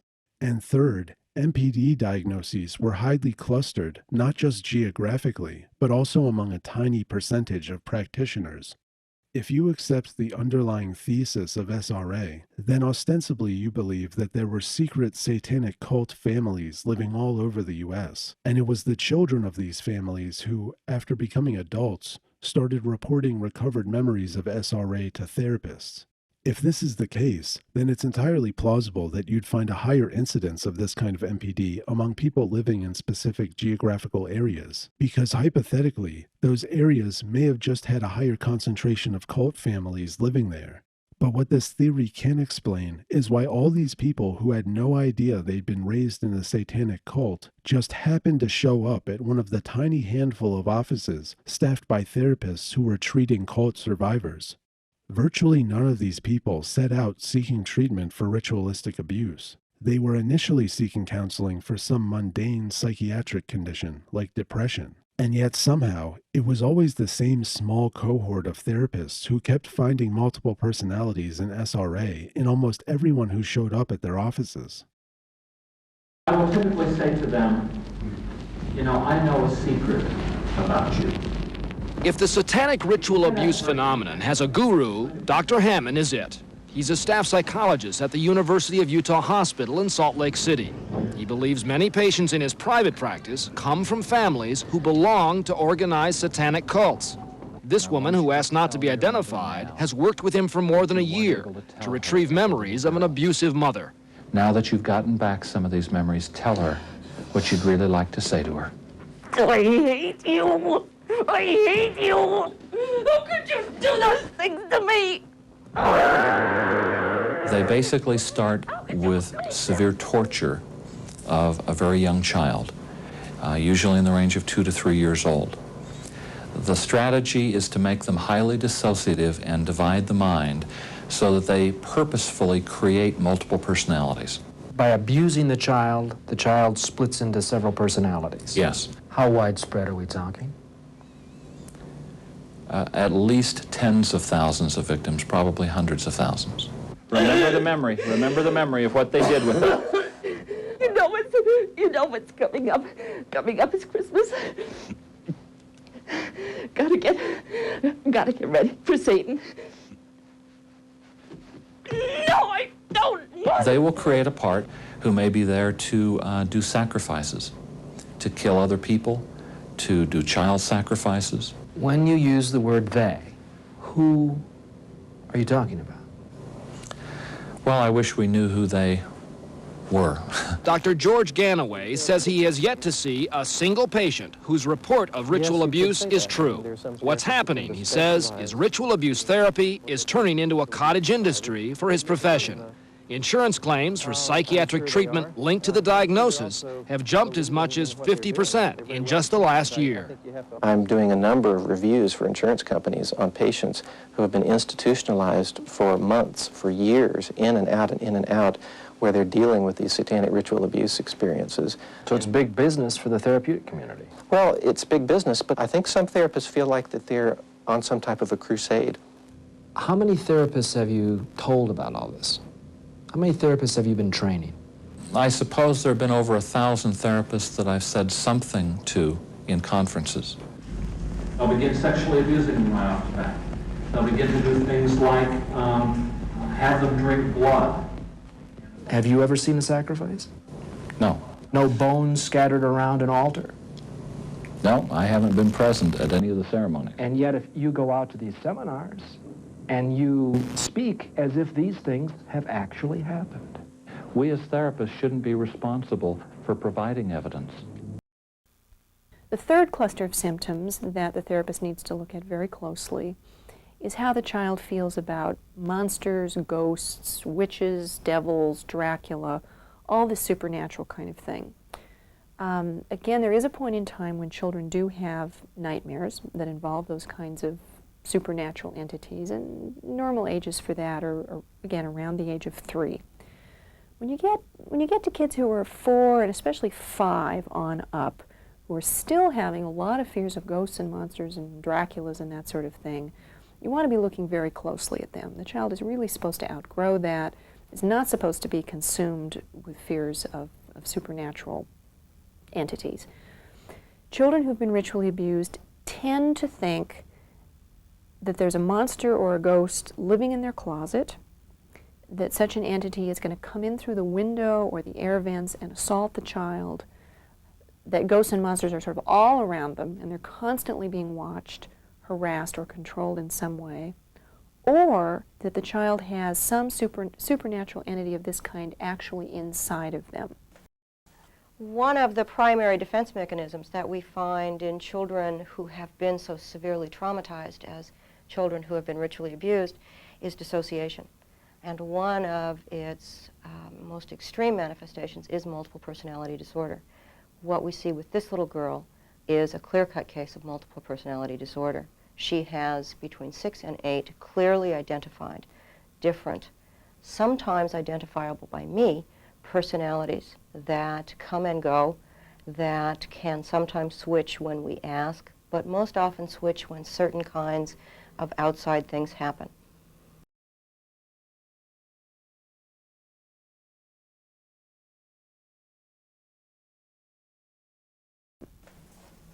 And what about this monster? That's Nightshade. That's who? Nightshade. Nightshade. And where does Nightshade live? Up right there. Right there. And what does Nightshade do when Dry this all up. Okay, I'll dry this all up. What does Nightshade do when Nightshade comes out? Oh, he puts kids in the grinder. And it gets in the wet. And he gets in the pool. And what does he do in the pool? Swim. He swims. What else? Is Nightshade a he or a she monster? It's a she-monster. A she monster. And what makes Nightshade come out? Oh, is that what Nightshade says? Yeah. What makes Nightshade come out? Could Nightshade come and visit me now? Could she?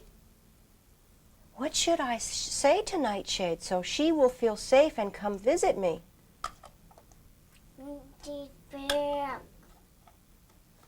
Could you say that again? Say it again. Say it again. I can't hear you. Put these back. Put these back. Was that Nightshade talking? It was. Hello, Nightshade. It's nice to meet you. Are you a monster? Are you a monster? I'm a good guy. You're a good guy? Oh, you're a good girl. I'm sorry. You're 3. Now this monster is a new personality that we've never met before. We often find that children have had monsters who have been programmed by cults in order to get a child to get an altar that will help them perpetrate, that will become cult identified. And even the good news is this little girl is telling me that this is a good monster, which makes me feel like this is a monster who doesn't want to perpetrate anymore, may not feel the need to perpetrate, and that may be why she came out at this time. But the most important example from this category is the psychiatrist Bennett Braun. Just like Mike Warnke was patient 0 for much of the occult crime phenomenon, Bennett Braun was possibly the single biggest superspreader of SRA-induced MPD in American medicine. A graduate of the University of Illinois Med School, Braun first started treating MPD cases in 1974 and was the individual most singularly responsible for establishing the protocol that required treating recovered memories as accurate recollections of real events. For most of the 1980s, he was considered the preeminent authority in the United States on multiple personality disorder and the psychiatric treatment of ritual abuse victims. He wrote the definition of dissociative identity disorder that was included in the DSM-3R and co-founded the International Society for the Study of Trauma and Dissociation, a professional association for therapists who treat MPD, which still exists to this day. Braun was considered such an authority on the phenomenon that he was tapped by one of the most prestigious hospitals in the United States, Rush Presbyterian St. Luke's in Chicago, to open the first ever inpatient clinic for the treatment of MPD, where he and other psychiatrists employed talk therapy and drug-assisted hypnosis to treat patients who lived in the hospital full-time. But rather than focusing on curing his patients, much of the clinic's work revolved around convincing them that their lives were in danger from the Satanic Cult and were only safe from it inside the hospital. A woman named Mary Shanley sought treatment for depression and anxiety after entering marriage counseling with her alcoholic husband. During her first consultation at Rush, she was diagnosed with MPD and was soon living inside the hospital full-time. But rather than treating her condition, the doctors spent the majority of her therapy sessions questioning Mary about the cult. Braun believed that the cult was sending Satanists to the clinic, pretending to be patients, so they could infiltrate the MPD unit and assassinate any cult escapees who revealed too much. This created a bizarre dynamic where some therapy sessions were spent drugging a patient, interrogating their various alters about their knowledge of the cult's plans, and even threatening to turn the patients into police for the supposed murders and cannibalism they'd confessed to during therapy. The doctors told Mary that she'd been programmed to self-destruct if she divulged too much information about the cult, and that she'd been born into an elite satanic family, making her cult royalty among the Satanists. The doctors also determined that one of Mary's alters was still loyal to the cult and had been programmed to murder her husband. Roberta Sachs came in and told me that victims throughout the country had identified me as the fifth-generation cult, that we were high up in the cult, that we were cult royalty. Who's we? My family, my parents, my sisters, and I. Most of the sessions were about memory. And many of the sessions were with my husband, Joe. He would come to the sessions, and the two of us would sit down, and they would ask questions about, who we knew from church, who was in the people in the school district, what I knew about their personal life, who we socialized with, trying to get more and more information about the cult. And But is this a treatment, or was this an investigation? it felt like an investigation, and in fact, oftentimes I would say to Bobby, all you want is information from me. And she'd say, no, we're concerned at getting that for you to get better. But if I didn't have any information, they didn't have any time for me, especially Dr. Braun. But I believe that quite a few of them that we're treating are still involved in cults, and that we should not be treating them if they are. And that's a cruel, terrible thing to say, and that is a danger to them and a danger to us. Mary says that she was told that besides being a cult plant and a spy, she was now strongly suspected of having ritually abused and programmed her son. Heavily medicated, Mary says she lived in fear. They told me that I had already been programmed that if I divulged the secrets from the cult, that I would self-destruct. And that my programming had just been turned on at age 39. And stop hurting people and stop abusing people. That's what it means. Don't worry about feeling guilty. Just stop being a perpetrator. Mary's husband, Joe, who was working with her doctors, had been persuaded that his wife was indeed in a cult that was intent on killing him, and that Mary's alter personalities had abused their son. He's been so screwed up by the cult that he has to have professional help to know what it is to be a little boy.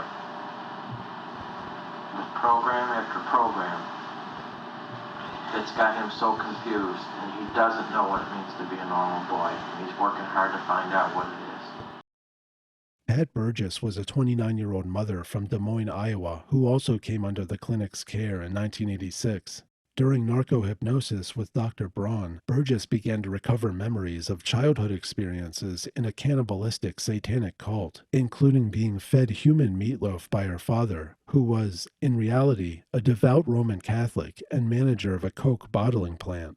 When Burgess attended a family cookout with her parents, Dr. Braun encouraged her to steal some of the meat and bring it to the hospital, and Braun sent the meat sample for lab testing to check if there was any human DNA. The results came back negative, but when asked about the incident years later during a deposition, Braun still insisted that Burgess's parents might be cannibals, arguing that the human meat may have been in some other part of the food that wasn't tested.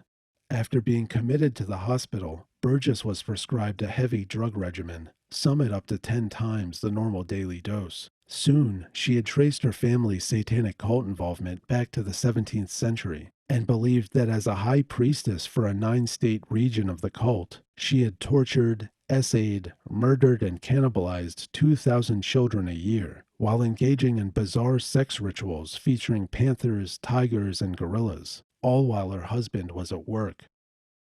What do you hear her say? That the hurting is over.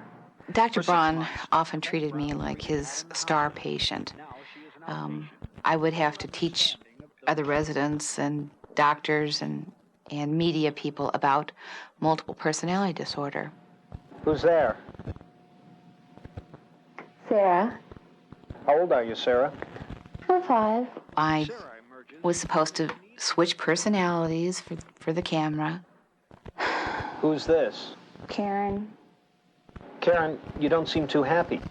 I'm not. Dr. Braun and I kind of rehearsed that a few times to make sure that it looked believable for the interviewer. I was supposed to talk about how if it wasn't for Dr. Braun, I wouldn't be alive.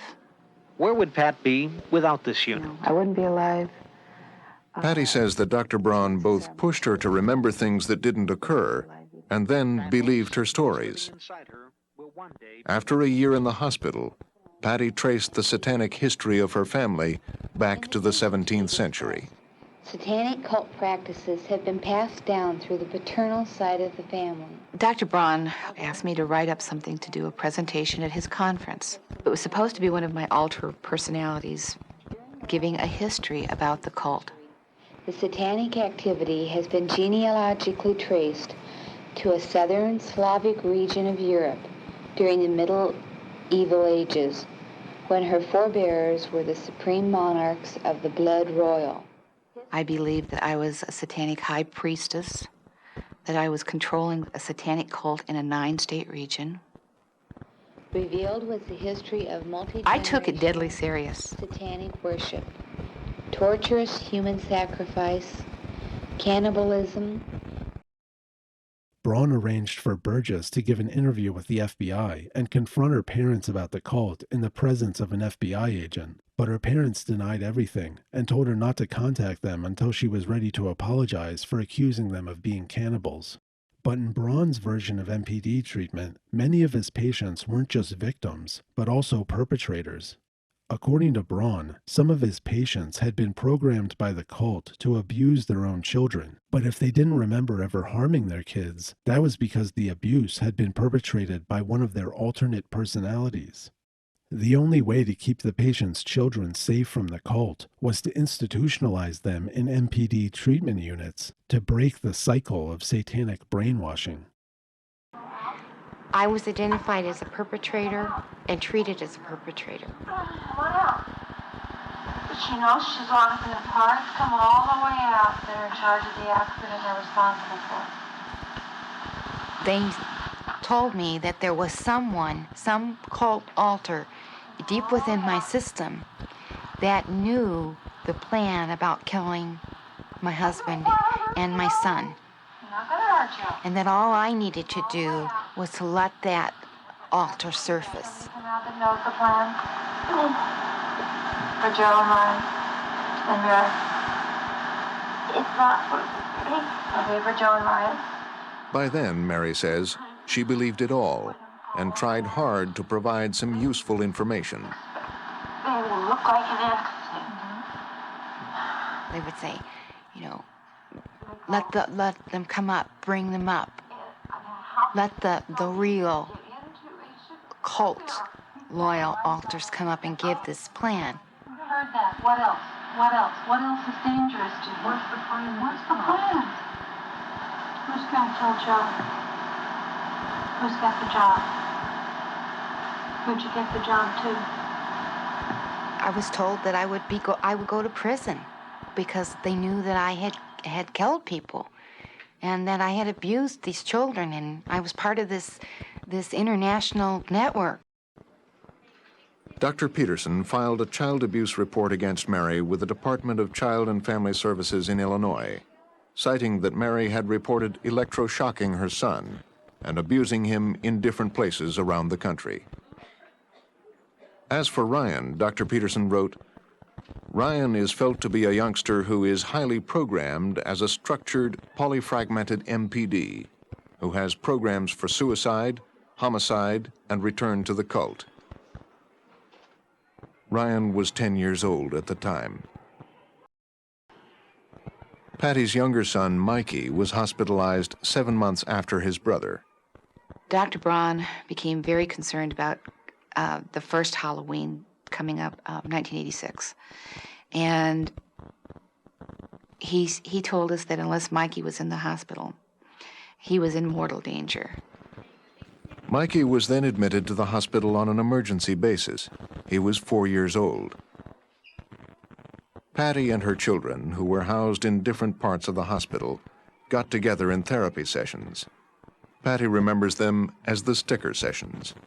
I was supposed to do everything that I could do to encourage and support the children in the telling of these yucky secrets. And the more yucky secrets they were able to tell, the more stickers they got for that day. So the kids were real motivated to do this as well.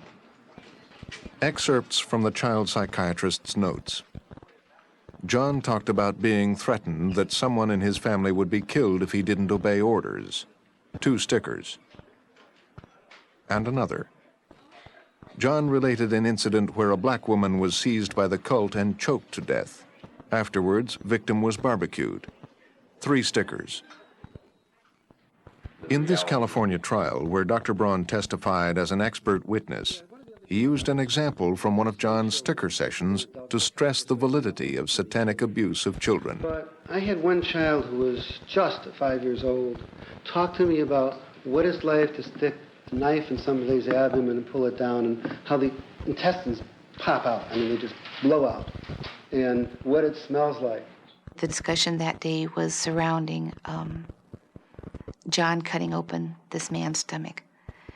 And Dr. Braun was pumping John for some details about how did this happen? What was it like? And John said how he took this knife and he stuck it in this man, and how he cut it and cut the man, and how his stomach popped open and how it smelled terrible.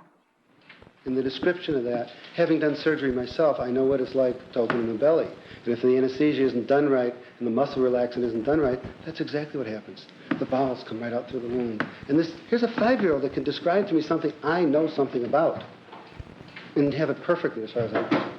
The kids went back to the unit. They got their stickers that day, and John got extra stickers because he did such a good story here. And I told Dr. Braun, I said, wait a minute. You know, hearing him, I know that's not real, because I know that's a scene from a Star Wars movie.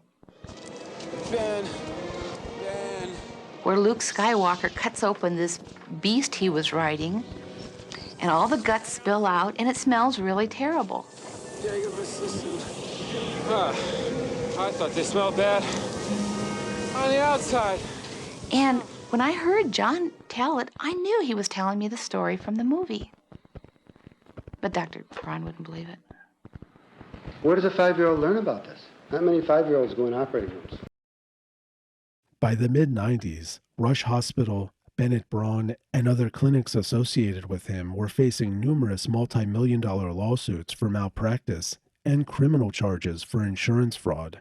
Investigators determined that Braun tended to diagnose patients with MPD only when they had generous health insurance plans, which would pay for months or years of institutionalization. In the late 90s, Braun's medical license was suspended for 2 years for his actions in the Pat Burgess case, and he later surrendered his license during a DEA investigation for overprescribing medications. A wave of similar lawsuits against other MPD clinics and doctors across the U.S. made malpractice insurance prohibitively expensive for doctors treating SRA, and by the mid-2000s, the field had been reduced to a fringe specialty no longer covered by health insurance and maligned as pseudoscience. Ultimately, Mary Shanley found an MPD treatment that actually worked. A different doctor told her to stop pretending to have multiple personalities, and her symptoms miraculously disappeared. Mary had been in Houston for 2 years when her insurance company began to push for a change in status. She was to be moved permanently to a nursing home. Somehow, she says, she gathered enough strength to resist. I wasn't going. I refused to go. I decided that I had nothing to lose. I had lost everything. Everything. I decided I just wanted to leave and take my chances. According to Mary, the hospital agreed to release her on the condition that she get herself a sophisticated security system to protect her from the cult, and that she find a therapist on the outside. The doctor that I was released to, I continued to go to therapy with him, and it wasn't very long before he said on my second visit, he said, "Do you like being multiple?" And I said, "No, I hate it. It's awful. You know, I'm really working to integrate all these parts." And he says, "You don't have to be multiple anymore. You can just stop. Just stop. Stop working. Stop thinking about it. We'll just work on getting you physically healthy," because I was in awful physical health. And getting you off this medication, because I had to go through all the withdrawal. And he said, "That's enough. We don't need to work on your personalities. You don't have to be multiple anymore." When I stopped working on it, it dissipated. The memories started to stop. I found out that I could go outside my apartment and I never got shot at. I could go to the grocery store. I never got poisoned. I could make telephone calls. I wasn't being taped. Nothing was happening. When she got out of the hospital in Texas and returned home to Chicago, she found her husband and son, who had been in treatment with Dr. Sachs, still believed that she was a member of a cult and intent on killing them. She was still listed with the state of Illinois as a child abuser.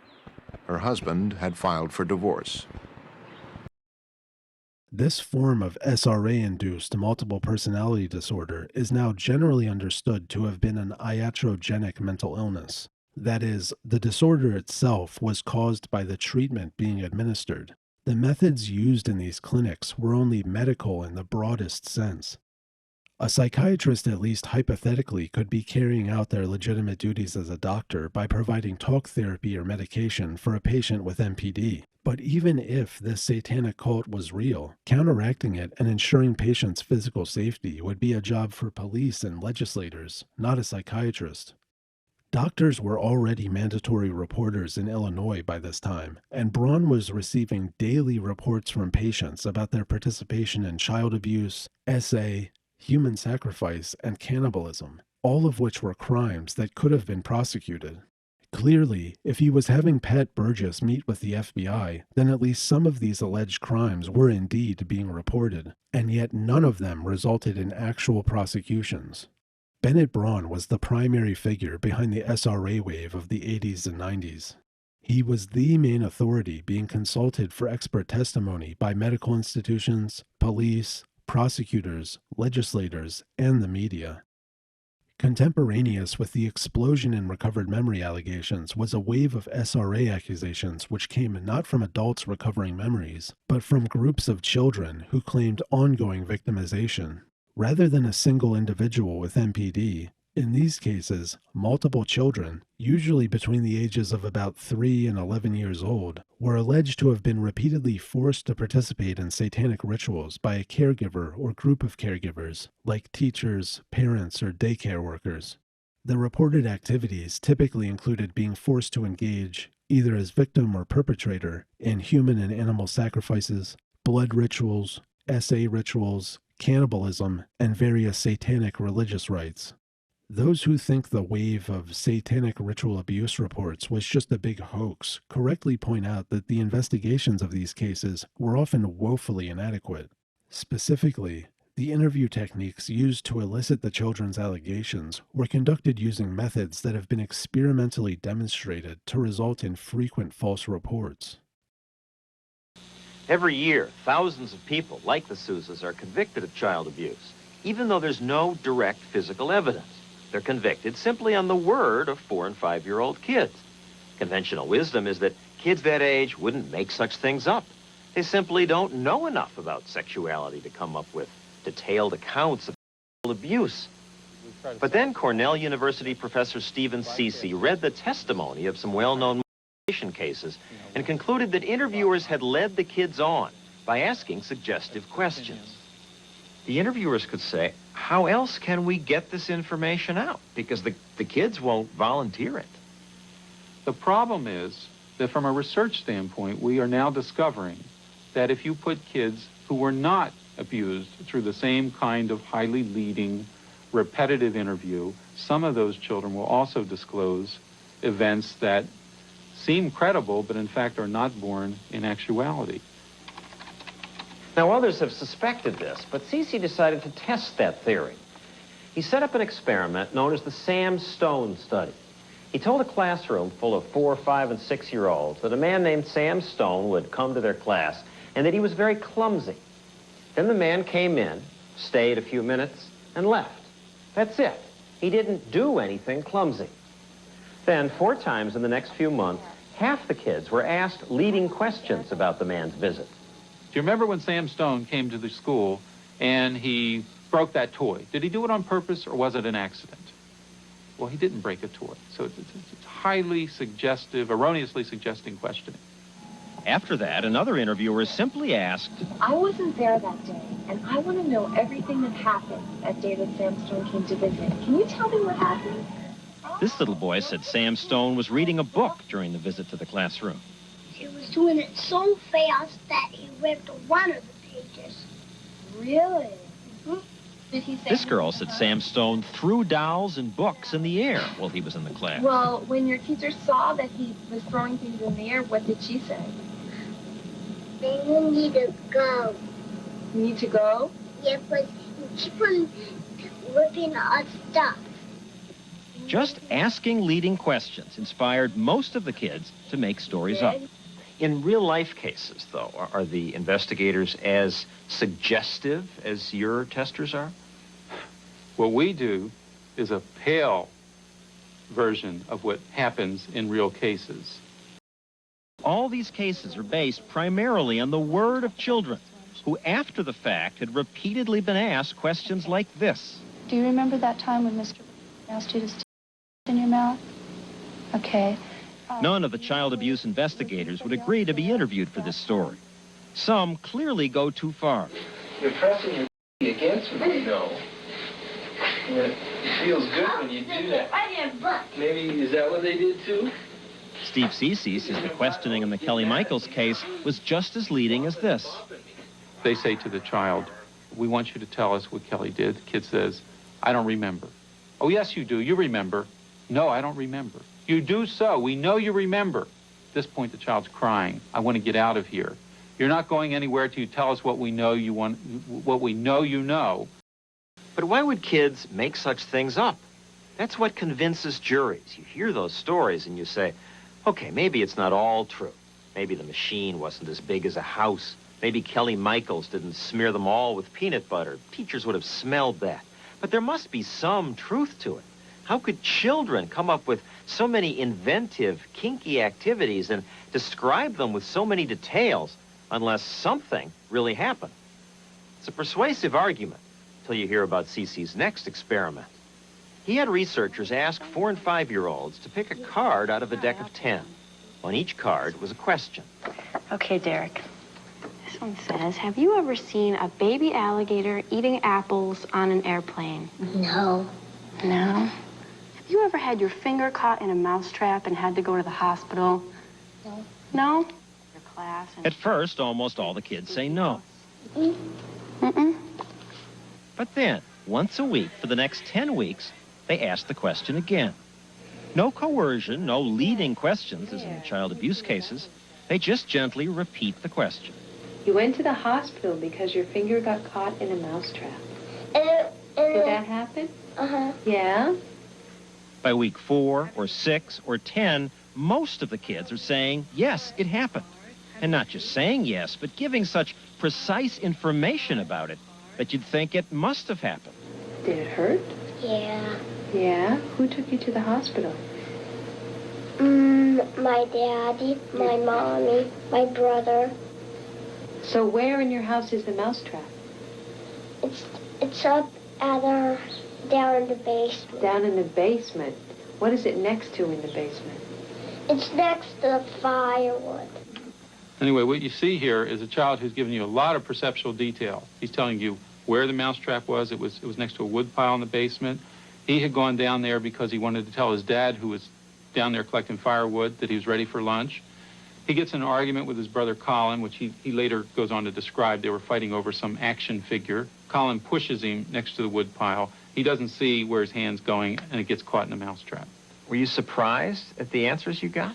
I think it's fair to say that my colleagues and I were absolutely shocked that by the 10th week, not only were they assenting to some of these things that didn't occur, but they were giving very coherent narratives, highly elaborated narratives that are, I think, quite persuadable.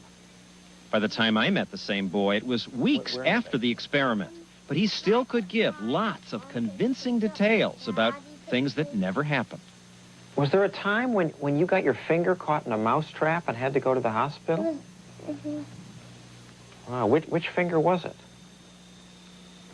Remember, this is the result after a researcher simply asked the question once a week for 10 weeks.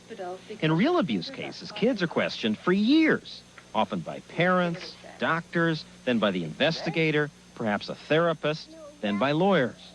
Who went with you to the hospital?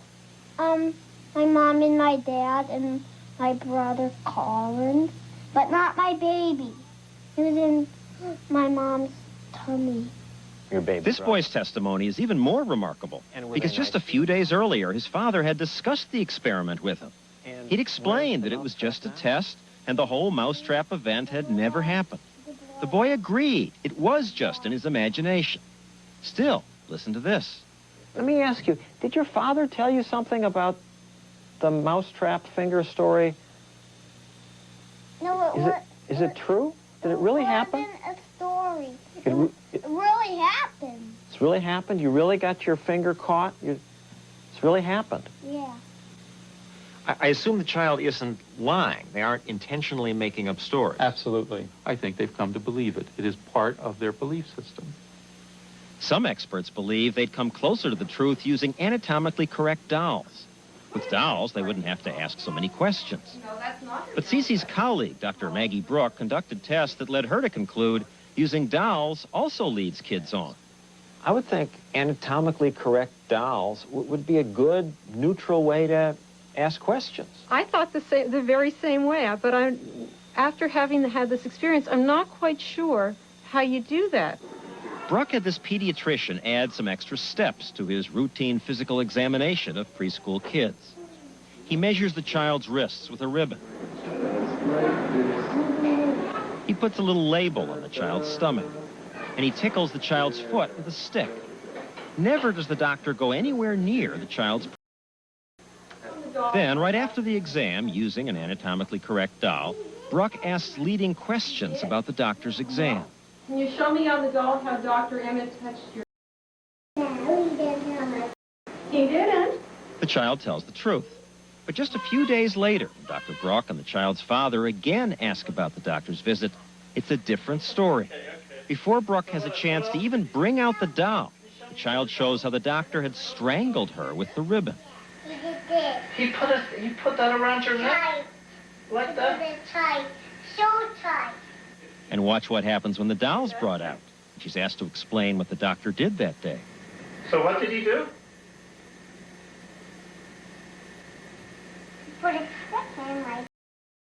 He put a stick in your... Yeah. Just like that?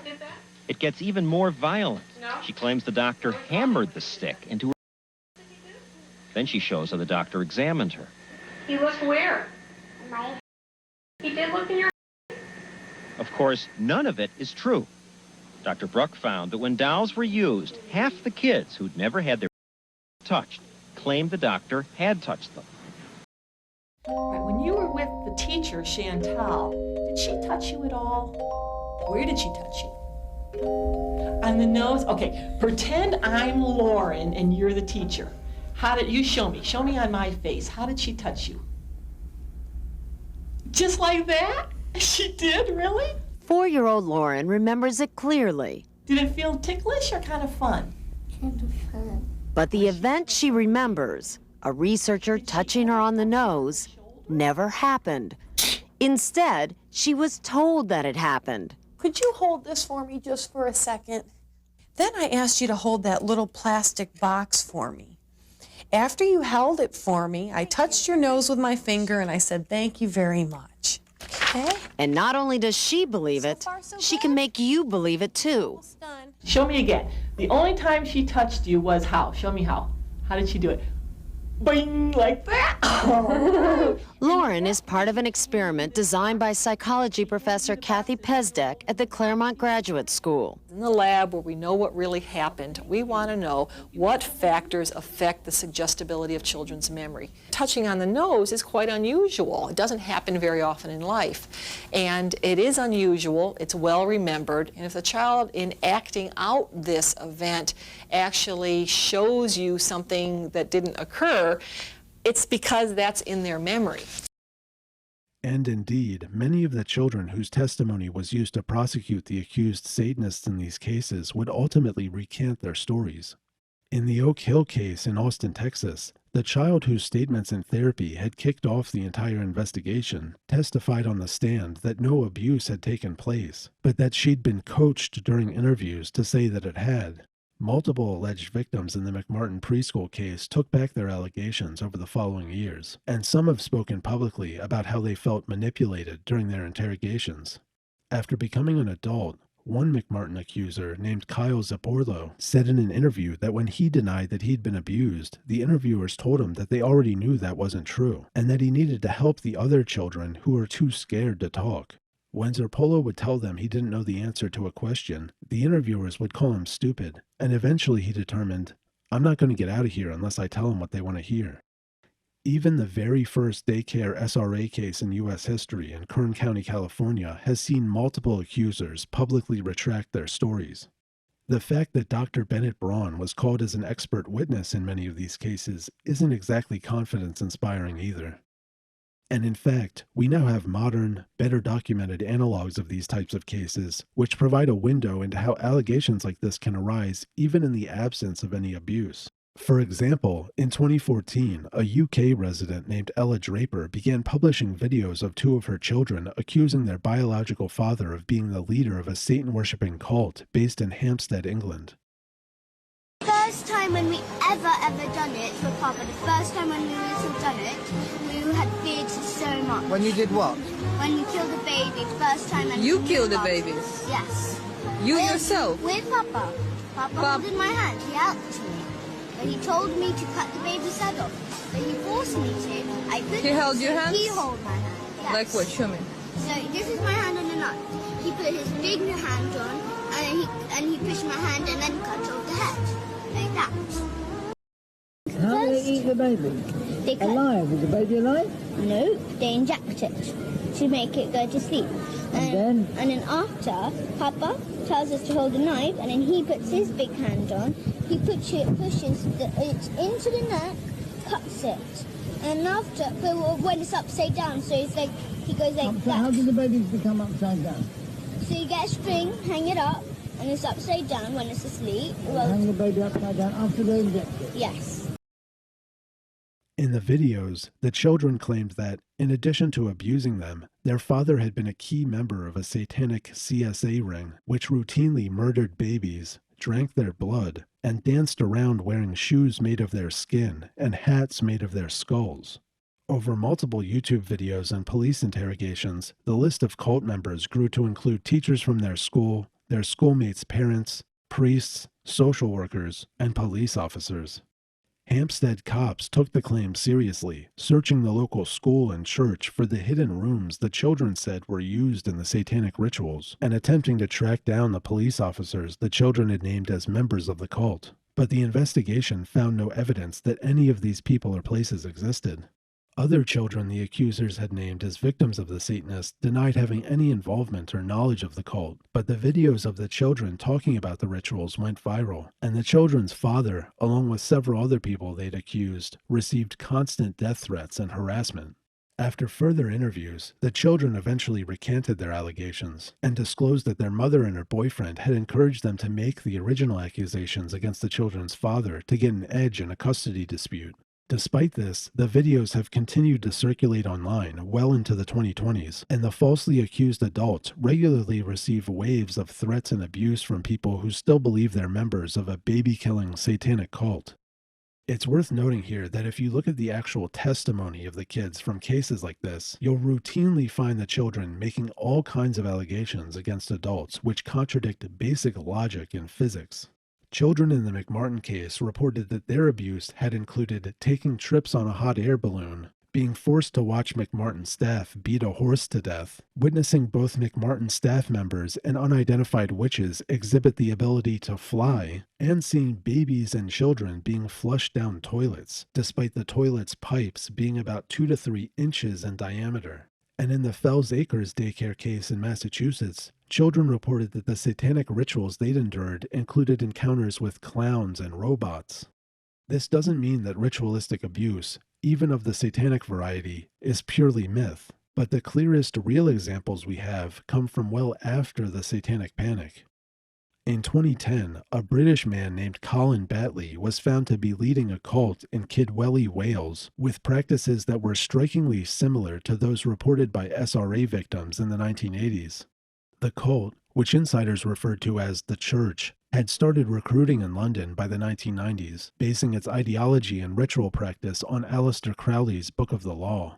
Over the course of multiple decades, Batley and his core group of female followers developed a method of luring troubled, underage girls into Batley's orbit, indoctrinating them with occult literature and rituals, then abusing them and pimping them out.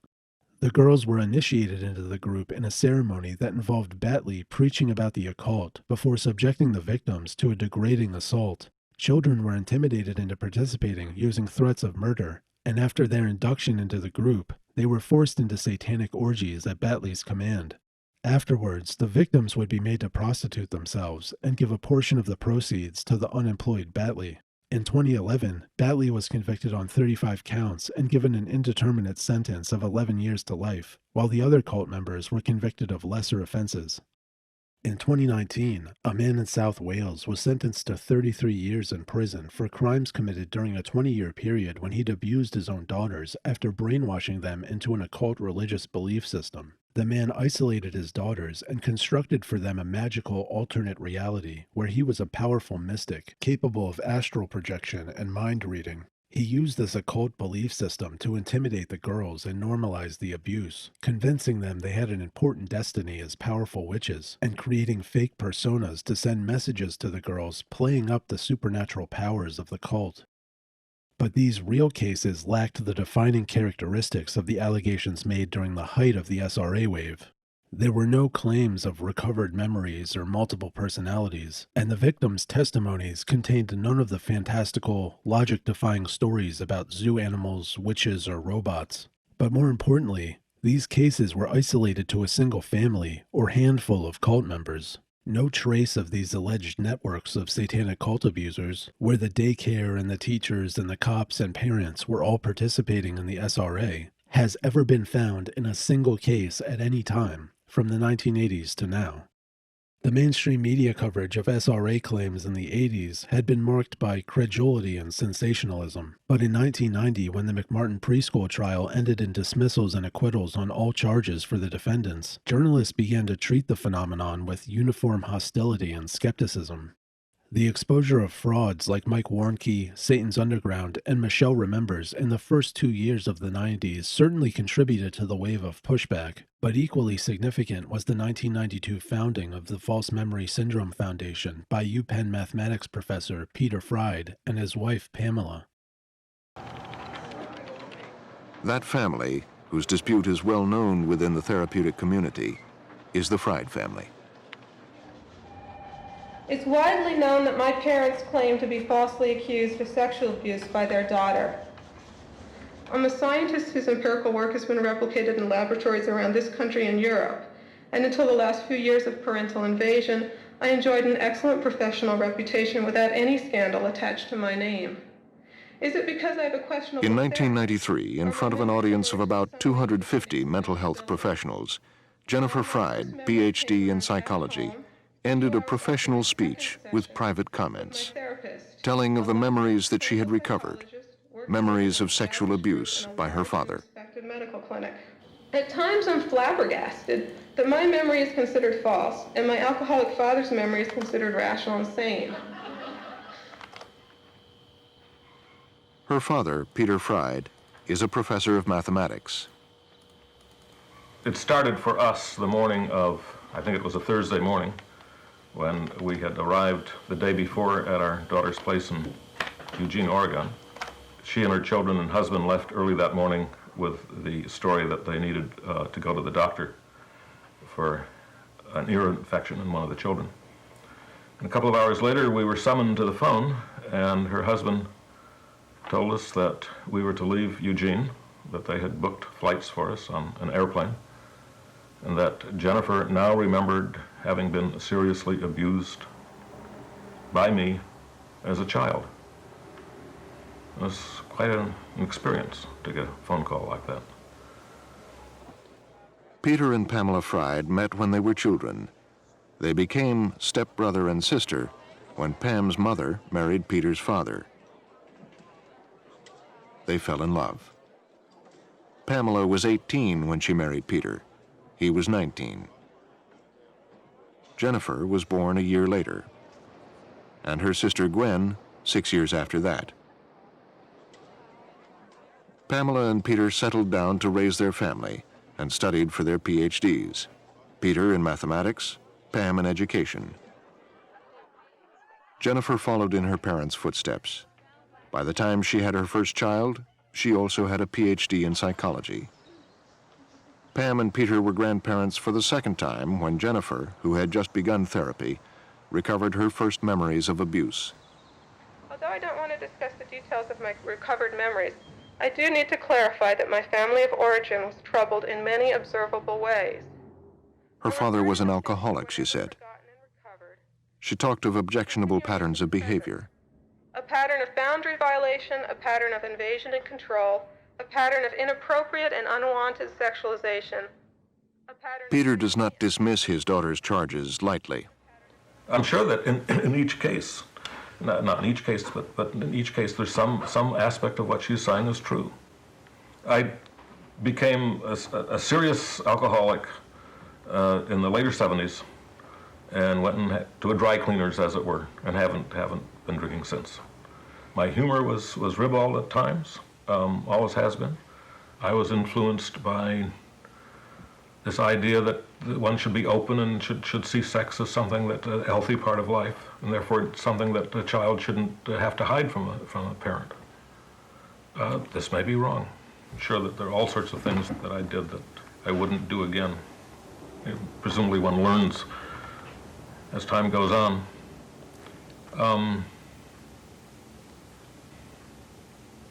But there's nothing that I did that comes close to warranting an accusation of sexual abuse. That's totally off the wall. Denial of child sexual abuse is as old as child sexual abuse. For my parents' sake, I hope they can find a way to look inward, to do their own healing instead of waging a war at the national level. If we had been talking with our daughter, if we had had an opportunity to talk with anybody, there would be no reason in this world why anybody would ever let even their next door neighbor know that something like this had happened in their family. The 13,000 families that have called us don't call because of the accusation. I mean, that's a part of it. But they call because there is no place where they can go to talk about it. Well, welcome back. Dr. Pamela Fried is Executive Director of False Memory Syndrome Foundation of Philadelphia. Good morning, Dr. Fried. Good morning. Under Pamela's directorship, the False Memory Syndrome Foundation has received a great deal of media attention and has become a focal point in a heated national debate. Well, I think I've heard two stories of parents that match the more than 13,000 reports that have been received by the foundation of an adult. She sees it not only as a support group, but as a research organization disseminating information about false memories which have been encouraged by bad therapists. It's been in the patterns of so many thousands of reports that alarm has been built in the therapeutic community. And her critics see it as an organization of perpetrators harassing therapists while hiding behind a facade of scientific research. The interpretation of dreams. The Frieds started the foundation after the couple's daughter, psychologist and women's studies professor Jennifer Fried, accused Peter of CSA after recovering memories of abuse from her childhood. The parents categorically denied the allegations and created a group they named the False Memory Syndrome Foundation as a sort of support group, advocacy organization, and PR outfit, despite the fact that there's no actual clinical or psychiatric disorder called false memory syndrome. The Frieds started contacting journalists reporting on recovered memory cases, offering skeptical analysis from the foundation's members, like the psychologist Elizabeth Loftus, and pitching their own story as victims of the recovered memory hysteria. The new paradigm was partially a reaction to prior media overreaches. Now, instead of reflexively believing and printing allegations against parents from memories their children had recovered, the therapists were the ones cast as bad guys, victimizing innocent parents by brainwashing their children and implanting false memories of abuse. In addition to lobbying the media, Foundation members provided expert testimony in court cases involving contested memories and set up local chapters that ran support groups and newsletters for families that had been affected by recovered memory accusations. Although the False Memory Syndrome Foundation focused primarily on parents accused by their adult children, with or without the Satanism, the Foundation's activism helped to popularize the Satanic Panic witch hunt narrative.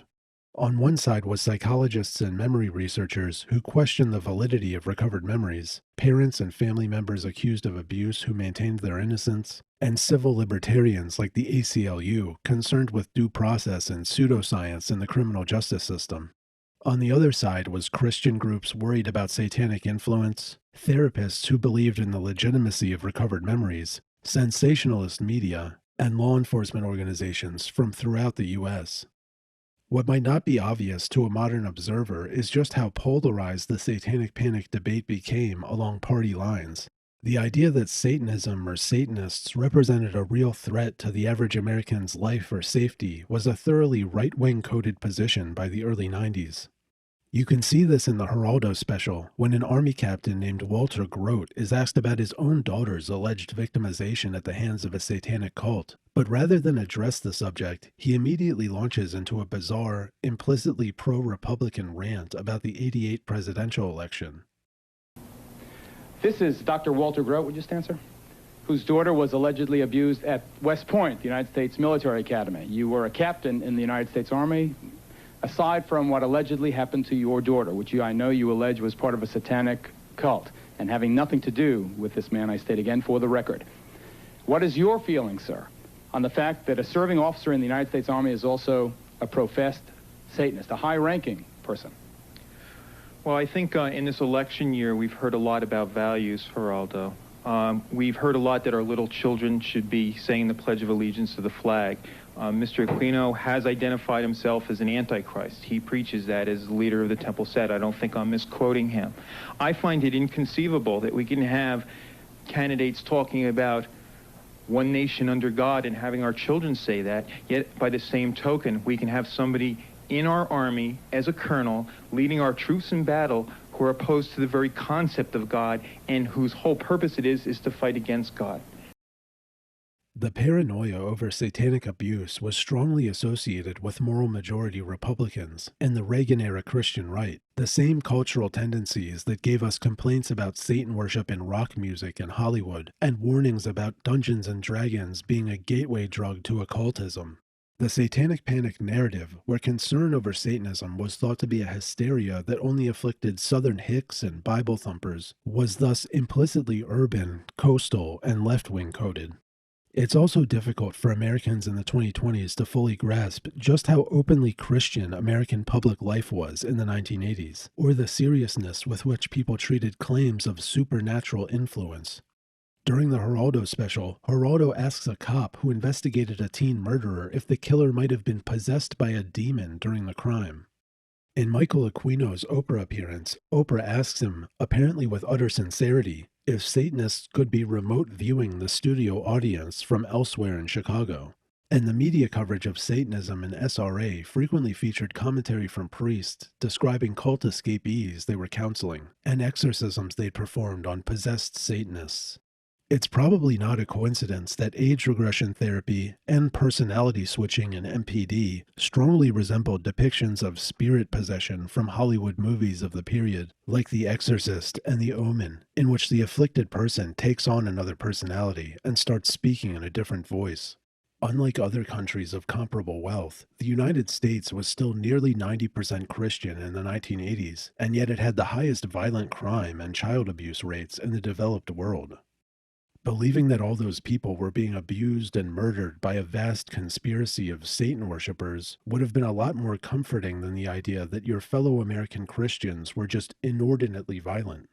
Before the False Memory Syndrome Foundation, the only people willing to publicly push back on the media narrative were figures publicly associated with institutional Satanism, meaning representatives from the official Church of Satan and Temple of Set, like Zena LaVey, Nicholas Schreck, and Michael Aquino. But the general public drew no distinction between these secular humanist occultists and the literal Satan worshippers depicted in contemporary fiction.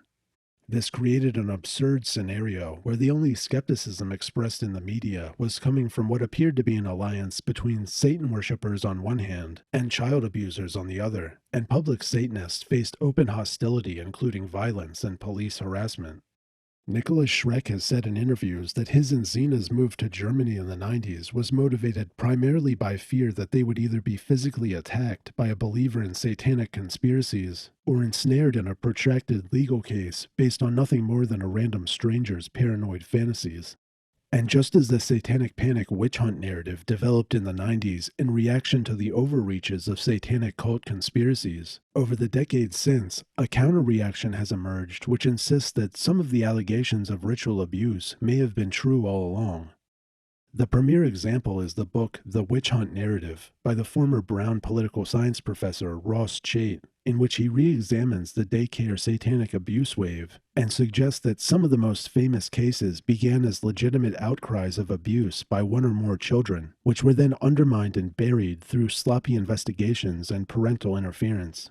Chait notes that in the McMartin case, all of the initial allegations concerned one specific teacher, Ray Buckey, the grandson of the McMartin School's founder, and the behavior described in those early reports lacked the fantastical elements found in later accounts.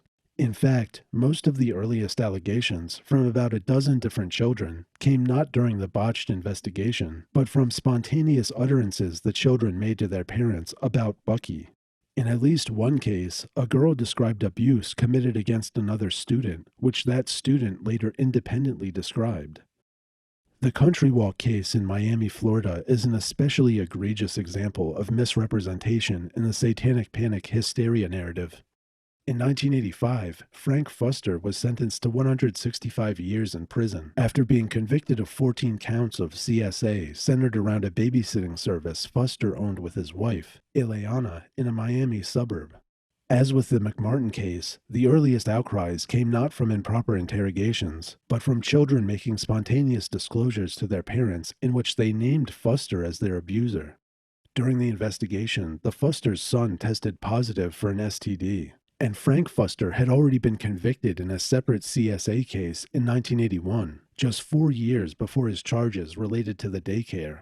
Despite the fact that Fuster was almost certainly a recidivist abuser who never should have been around children, his case is still frequently featured in media and law clinics as an example of a wrongful conviction from the satanic daycare hysteria.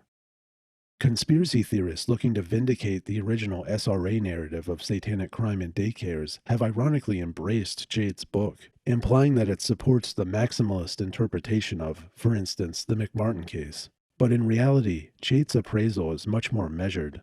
He found no evidence of organized satanic cults operating daycares and rejects arguments that the McMartin tunnels were real, suggesting that if there were any actual rituals performed, they were most likely just theatrics intended to scare the victims, rather than a sincere expression of the abuser's beliefs. The False Memory Syndrome Foundation is also a frequent target of those looking to affirm the satanic cult conspiracy narrative.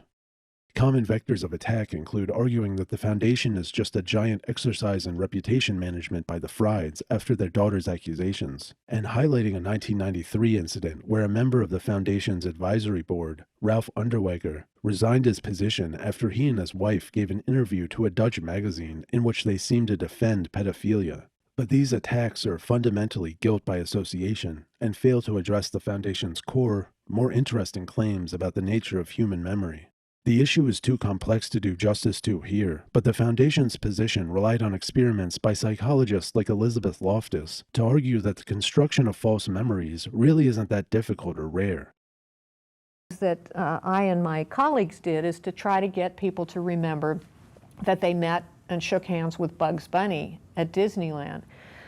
This would be impossible because Bugs is a Warner Brothers character and wouldn't be allowed at Disney. Okay. Yeah. So how do we get people to believe that? We give them an ad to evaluate. So here's a fake ad for Disney, and you can see Disney in the castle, and there's Bugs. And they review the ad. They just tell us how much they like it. Do they like the colors? Do they like the layout? But later on, when we say, tell us about one of your childhood trips to Disney, which characters do you remember meeting? Do you remember meeting Mickey Mouse, Minnie Mouse, the Little Mermaid, Bugs Bunny? We will get lots of people to tell us they remember meeting Bugs. Oh.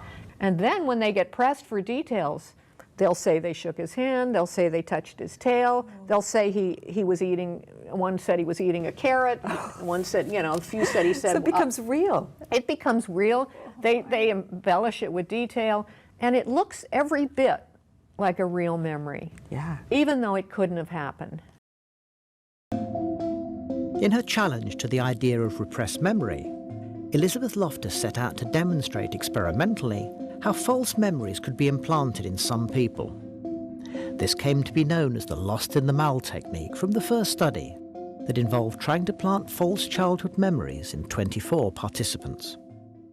We contacted their mother or their father or an older relative of theirs, and then we went back to the subject and we said, we've been talking with your mother.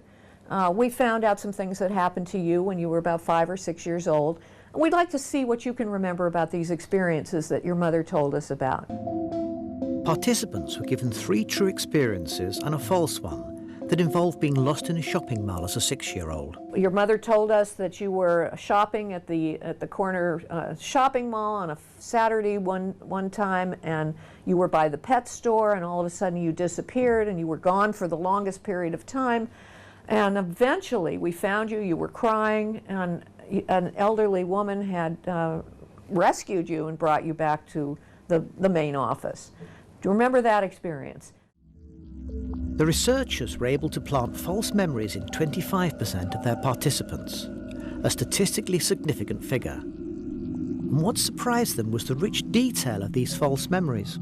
They would start telling us things, details about the appearance of the person who rescued them, other kinds of details that we had never mentioned to them. So that showed that they were putting a lot of sensory detail onto this created memory. Since the 90s and early 2000s, when most of these studies were published, the scientific understanding of memory has become better and more nuanced, and the False Memory Syndrome Foundation's position on the question of false memories is now generally considered rather extreme. Age regression and narco-hypnosis therapies really were pseudoscience, and the construction of false memories is certainly possible, but how often this occurs in the course of normal psychological counseling is still an open question. It is now generally accepted that extreme traumatic experiences can lead to periods of dissociation, a kind of out-of-body experience where a person disconnects from their senses, thoughts, and feelings. And under conditions of trauma, memories sometimes don't form as usual, especially during dissociation. But this still doesn't vindicate the extreme position on the opposite end that was staked by people like Bennett Braun. An adult who has a normal, secure relationship with their parents is generally not going to suddenly recover true memories of long periods of extreme, horrific abuse from her childhood. When recovered memories of abuse are real, it's typically people who grew up under conditions of repeated trauma, for whom childhood was one long blur of abuse and dissociation, but then something jogs their memory and they can suddenly recall the details of a specific incident. It's also clear from the evidence that there were two distinct things being referred to as Satanism, which were constantly getting blurred together in the Satanic Panic. There was the actual formalized religion of Satanism, as practiced by established legal entities like the Church of Satan and the Temple of Set and their affiliates.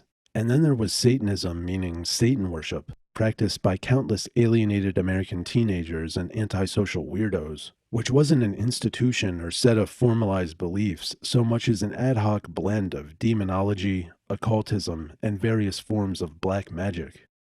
The Church of Satan was officially an atheistic religion, denying the existence of God or Satan, and it explicitly rejects the kind of devil worship and antinomianism that most satanic criminals claim to practice. In fact, when Anton LaVey was questioned by the FBI in 1980, he told them that he was, quote, well aware that most people associated with the Church of Satan are in fact fanatics, cultists, and weirdos.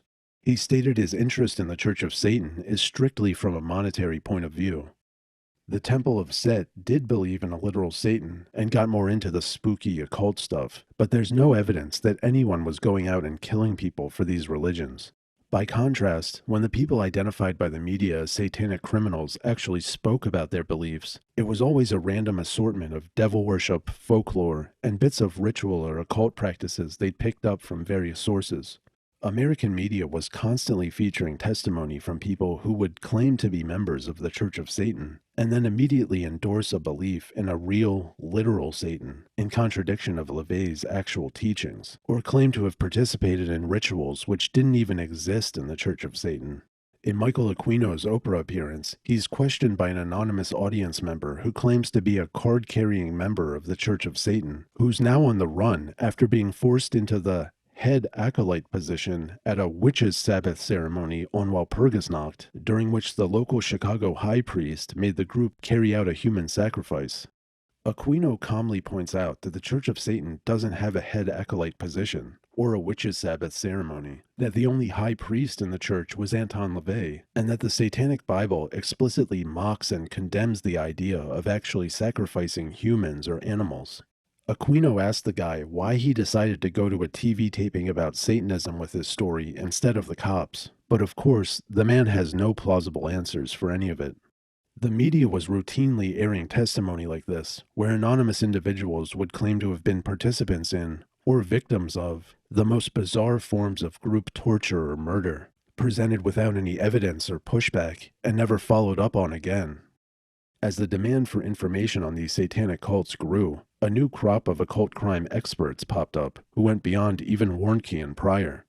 Bob Larson was a radio evangelist whose show featured frequent segments on Satanism, in between on-air exorcisms and solicitations for money, but his supposed expert insight on Satanism came from his Christian proselytizing and anonymous calls into his radio show from people who claimed to be possessed. Ted Gunderson was a private investigator and ex-FBI agent who came to public notoriety for his work on the Dr. Jeffrey McDonald case and his investigation of the McMartin preschool case on behalf of the accusers' families.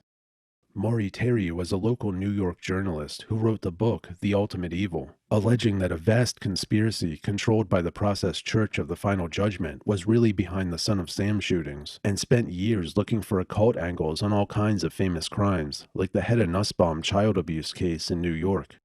Gunderson and Terry both touted their networks of informants who were supposedly feeding them intelligence from inside the satanic cult conspiracy. But whenever they actually released any of this information to the public, it was the exact same kinds of unverifiable stories that you could hear from countless other supposed SRA victims and Mike Warnke imitators of the era. Ted Gunderson, the former FBI agent who has spent his life researching ritual human sacrifice, insists that murder is the very foundation of Satanism. As evidence, he points to famed English occultist Aleister Crowley's book, Magic and Theory in Practice.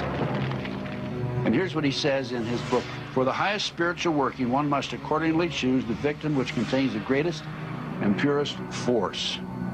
A male child of perfect innocence and high intelligence is the most satisfactory and suitable victim. This is in their literature. Gunderson says that children are the primary victims of satanic cults. I receive hundreds of letters, hundreds of phone calls. I have talked to hundreds of what we call satanic ritual abuse survivors. Ted Gunderson has traveled across the country to interview a survivor named Sharon, who has a staggering story. I want to talk to Sharon now because she remembers a lot more details about the cult. Sharon is an artist who claims she recently escaped from a traditional satanic cult. Ted has learned that Sharon was inducted into the cult at a very young age. Hi. How are you doing? Good. Let's start with how they control people. How they control people is they bring the children in very small and they put them on an altar and they give them a different name, like a new name, and then they would tell them, you're asleep, this isn't really happening to you, while they're performing the evil satanic ritual on their body or their mind. Sharon vividly recalls her own induction ceremony. One of the leaders chopped off the head of this black goat, and then he picked it up by the top of the head, and he was like sprinkling the goat so the blood would drip all over my body. And they were saying, Lucifer is Lord. Lord. Lucifer is Lord. Sharon tells Ted Gunderson that she had repressed all knowledge of these memories until one traumatic day 6 years ago. I prayed one day and I just said, God, what is wrong with me? I want to know. I'm ready to see it. Show me. Images from her disturbing thoughts began to appear in her artwork. I would do a piece of art and then later it would pop out and I'd go, oh my gosh, that was the ritual. Gunderson convinces Sharon to join him on the long drive back home to face the trauma of her youth. She brings Ted here to a remote forest area where she claims the satanic cult performed many ceremonies at night. In the rituals at night, I saw the most frightening thing, these three men standing in these black suits and waiting for me. And they were programming me and saying, you aren't going to remember any of this. You're at the beach, you're in the water, everything's peaceful.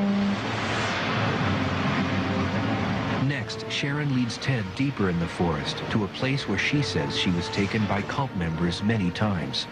It's like right up there.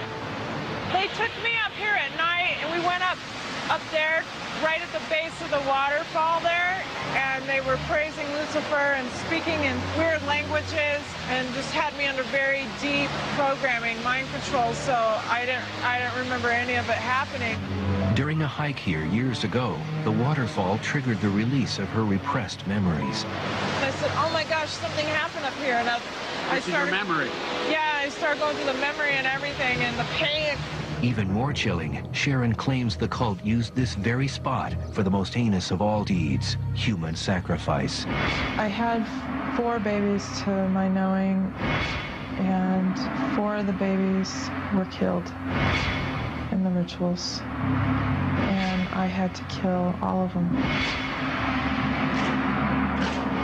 But are Sharon's memories real, or is she the victim of outside suggestion? Either way, the memories are too much for her. How do you feel now that we visited? Did it bring back any emotional problems for you? Yeah, whenever I talk about it, it kind of brings up the sadness in me, realizing what happened, and mainly for the babies that were killed. It's horrible what they do there. It's just terrible. But for Gunderson, this interview is a major revelation. The information that Sharon gave today confirms information previously furnished by other survivors. When Geraldo asked Ted Gunderson why none of these eyewitnesses' stories of satanic crimes ever seemed to lead to any prosecutions, Gunderson claims that the cops just don't want to get involved. But this is just patently false. American cops absolutely did believe in satanic crime. They were investigating it all over the country, and even attending trainings on how to identify the signs of satanic cult activity. But somehow, these Satanism experts were never actually solving any of the occult crimes that were supposedly being committed all around them. Instead, they were going back and finding solved cases and making them more mysterious by injecting satanic cult theories into them.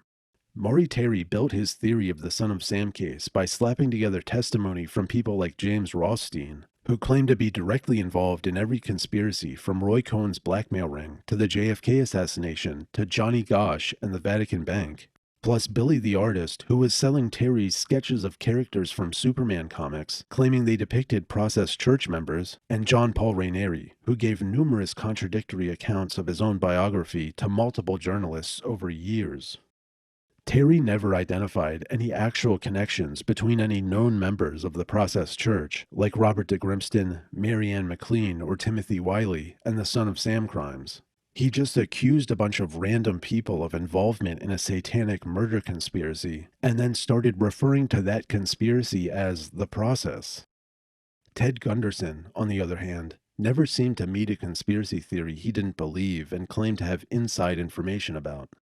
Through the 20 or so years of Gunderson's public conspiracy advocacy, he was either personally associated with or explicitly endorsed the stories of Bill Lear and Area 51 aliens, Bill Cooper, the Illuminati as a satanic world government conspiracy, chemtrails, Dois Jean Chip Tatum, who claimed to have been assassinating Contra generals and flying CIA drug planes at the same time that he was managing a golf course in Florida, and no less than 2 MKUltra mind control sex slaves, Bryce Taylor and Kathy O'Brien.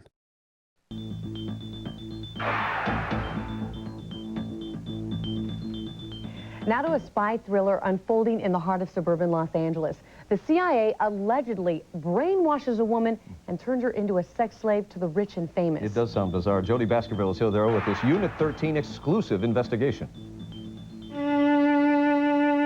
Bryce Taylor used to be your typical soccer mom, with a successful husband, 3 kids, and a beautiful home in the San Fernando Valley. That is, until she started telling of a secret double life as a mind-controlled sex slave for the CIA. I would have sex with him and deliver whatever messages that I was programmed to deliver. Now, this one-time suburban housewife finds herself the unlikely leading lady in a real-life psychosexual spy thriller co-starring a former Los Angeles FBI chief. Bryce Taylor is absolutely telling the truth. I would stake my name and reputation of 50 years on it. A UCLA professor of psychiatry. I'm sure she has no evidence that the CIA really is doing this. And a crusading psychologist. It's what you read about the Holocaust and what they did in the Nazi camps. If Bryce Taylor's story sounds more like a movie than reality, well, maybe that's because it's awful close to the plot of Long Kiss Goodnight. Just like Gina Davis, Bryce is knocked unconscious in a near-fatal car accident that jolts loose suppressed memories of another life as a CIA operative, seducing the rich, the famous, and the powerful from Washington to Hollywood. All of a sudden, I'm in bed with some, politician or different Hollywood actor or comedian. And even American presidents. My programmed assignment was to strip, to swim with the president, and then to have sex with him later on in the evening. Have you ever considered the possibility that you're just crazy? I absolutely thought I was crazy initially. And Bryce says it turned her into a mindless Stepford wife. A programmed sex toy who could be triggered into action by the CIA with subliminal messages embedded in her brain. I was a human robot who had no ability to think or question on my own. I could only follow commands. Bryce, now 49, says she was just one of thousands of mind-controlled sex slaves known in the CIA as presidential models, programmed to seduce and gather intelligence from powerful men without ever remembering a thing about it. I had no idea because I was programmed to consciously only know that I was, doing my motherly housewife duties. How could they do this without anyone noticing? My husband was also programmed. And so were their children, Bryce says, including her beautiful young daughter, Kelly. Sometimes we were even programmed to be a mother-daughter sex team. The idea that intelligence agencies were somehow implicated in the Satanic Panic is another article of faith among those who wish to legitimize the stories of satanic crime networks in the 80s. Typically, this takes the form of an argument that the CIA was somehow collaborating with the cults, helping to cover them up, or creating them with some kind of hypothetical mind control program. To this day, no evidence of this collaboration has ever surfaced, but it turns out there were some intelligence agency angles on the Satanism craze, but in the other direction. For example, the famous writer, activist, and second-wave feminist Gloria Steinem became close friends with Bennett Braun during his years treating SRA, defending him in the media, and presenting him with awards from professional groups. Steinem had first established a relationship with the CIA in the late 50s when she became the director of an organization called the Independent Research Service, which was funded by the CIA and is now widely considered to have been a CIA front. In this capacity, Steinem recruited American college students to represent the U.S. at international youth festivals and events, vetting the candidates beforehand to screen out anyone who wasn't enthusiastic enough in their anti-communism. Steinem often attended these events as well, and was expected to debrief the CIA on her return, reporting any information she'd learned or contacts she'd developed among the aspiring future leaders of foreign countries. Crucially, Steinem knew the organization was a CIA front when she worked there, and publicly defended the CIA and her association with it over the following decades. Steinem's acknowledged relationship with the agency ended in the early 60s, but there's been widespread speculation that she may have maintained a less formal connection with the CIA well into her years of feminist activism and journalism. But the clearest proven example of an intelligence service capitalizing on fears of satanic cults actually comes from England in the 1970s. During the period of Northern Ireland's struggle for independence known as the Troubles, the British were desperate for propaganda angles that could undermine support for the Irish paramilitaries and the independence movement within Northern Ireland. One of the strategies that British military intelligence settled on was ginning up stories of satanic cult activity in the Irish press to create the impression that the national struggle was engendering moral decay in the Irish people. British intel officer Colin Wallace has admitted that from 1972 to 74, his unit planted fake evidence of satanic rituals at sites around Northern Ireland and manufactured news stories of black masses and witchcraft.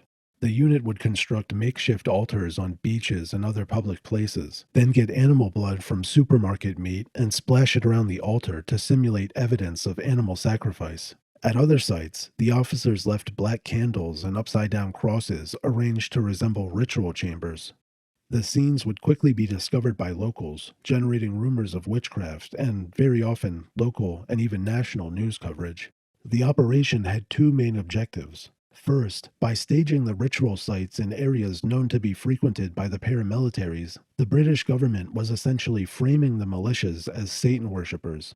The intent was to marginalize the paramilitaries by associating them with antisocial, ungodly behavior in the minds of the devout Protestants and Catholics of Northern Ireland. And second, the fake ritual scenes served as an effective deterrent to superstitious kids and teenagers who'd be less likely to snoop around in militarily sensitive areas if they feared they might encounter witches or Satanists there.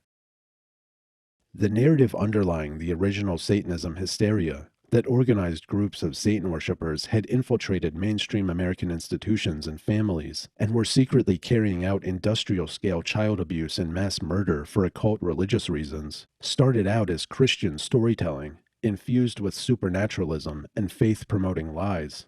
It was brought into the real world and secular government and medical institutions by cynical hucksters and opportunists, where it did real harm to patients, families, and people falsely accused of crimes. The witch hunt narrative of the 90s and the False Memory Syndrome Foundation that arose in response, however, certainly went too far in their defense of clearly guilty criminals and insistence that recovery of traumatic memories was not just rare, but impossible. But the new revisionist position, which tries to rescue the satanic cult network hypothesis from the criticism of the 90s, has to reckon with the facts that criticism unearthed. Whatever else you believe about the satanic panic, Bennett Braun really was constructing bizarre, false realities for his patients, and the record of his malpractice is inextricably bound up in the history of SRA. Pastors and therapists really were inducing something like hysteria in their clients, encouraging and even implanting delusions, and then fact-checking those delusions against themselves. The first accounts of SRA and satanic cult networks in American history really were fabricated, and yet the descriptions of these fictitious cults became the standard for virtually all future claims of satanic cults described by supposed victims. And the primary sources of information about these cults were, virtually without exception, proven hoaxers and charlatans, or faithful Christians approaching the topic from an explicitly evangelistic perspective. There was a real brainwashing cult connected to the Satanic Panic. It was Bennett Braun's clinic, not Mike Warnke's The Brotherhood. There was a real serial killer cult too, except it was the Ripper Crew, not the Process Church. And if it's even possible to extricate the Satanic Wave of the 1980s from the influence of Mike Warnke, Michelle Smith, Bennett Braun, Maury Terry, and all the other frauds, then whatever's left probably isn't going to look like what anyone, on either side, expects.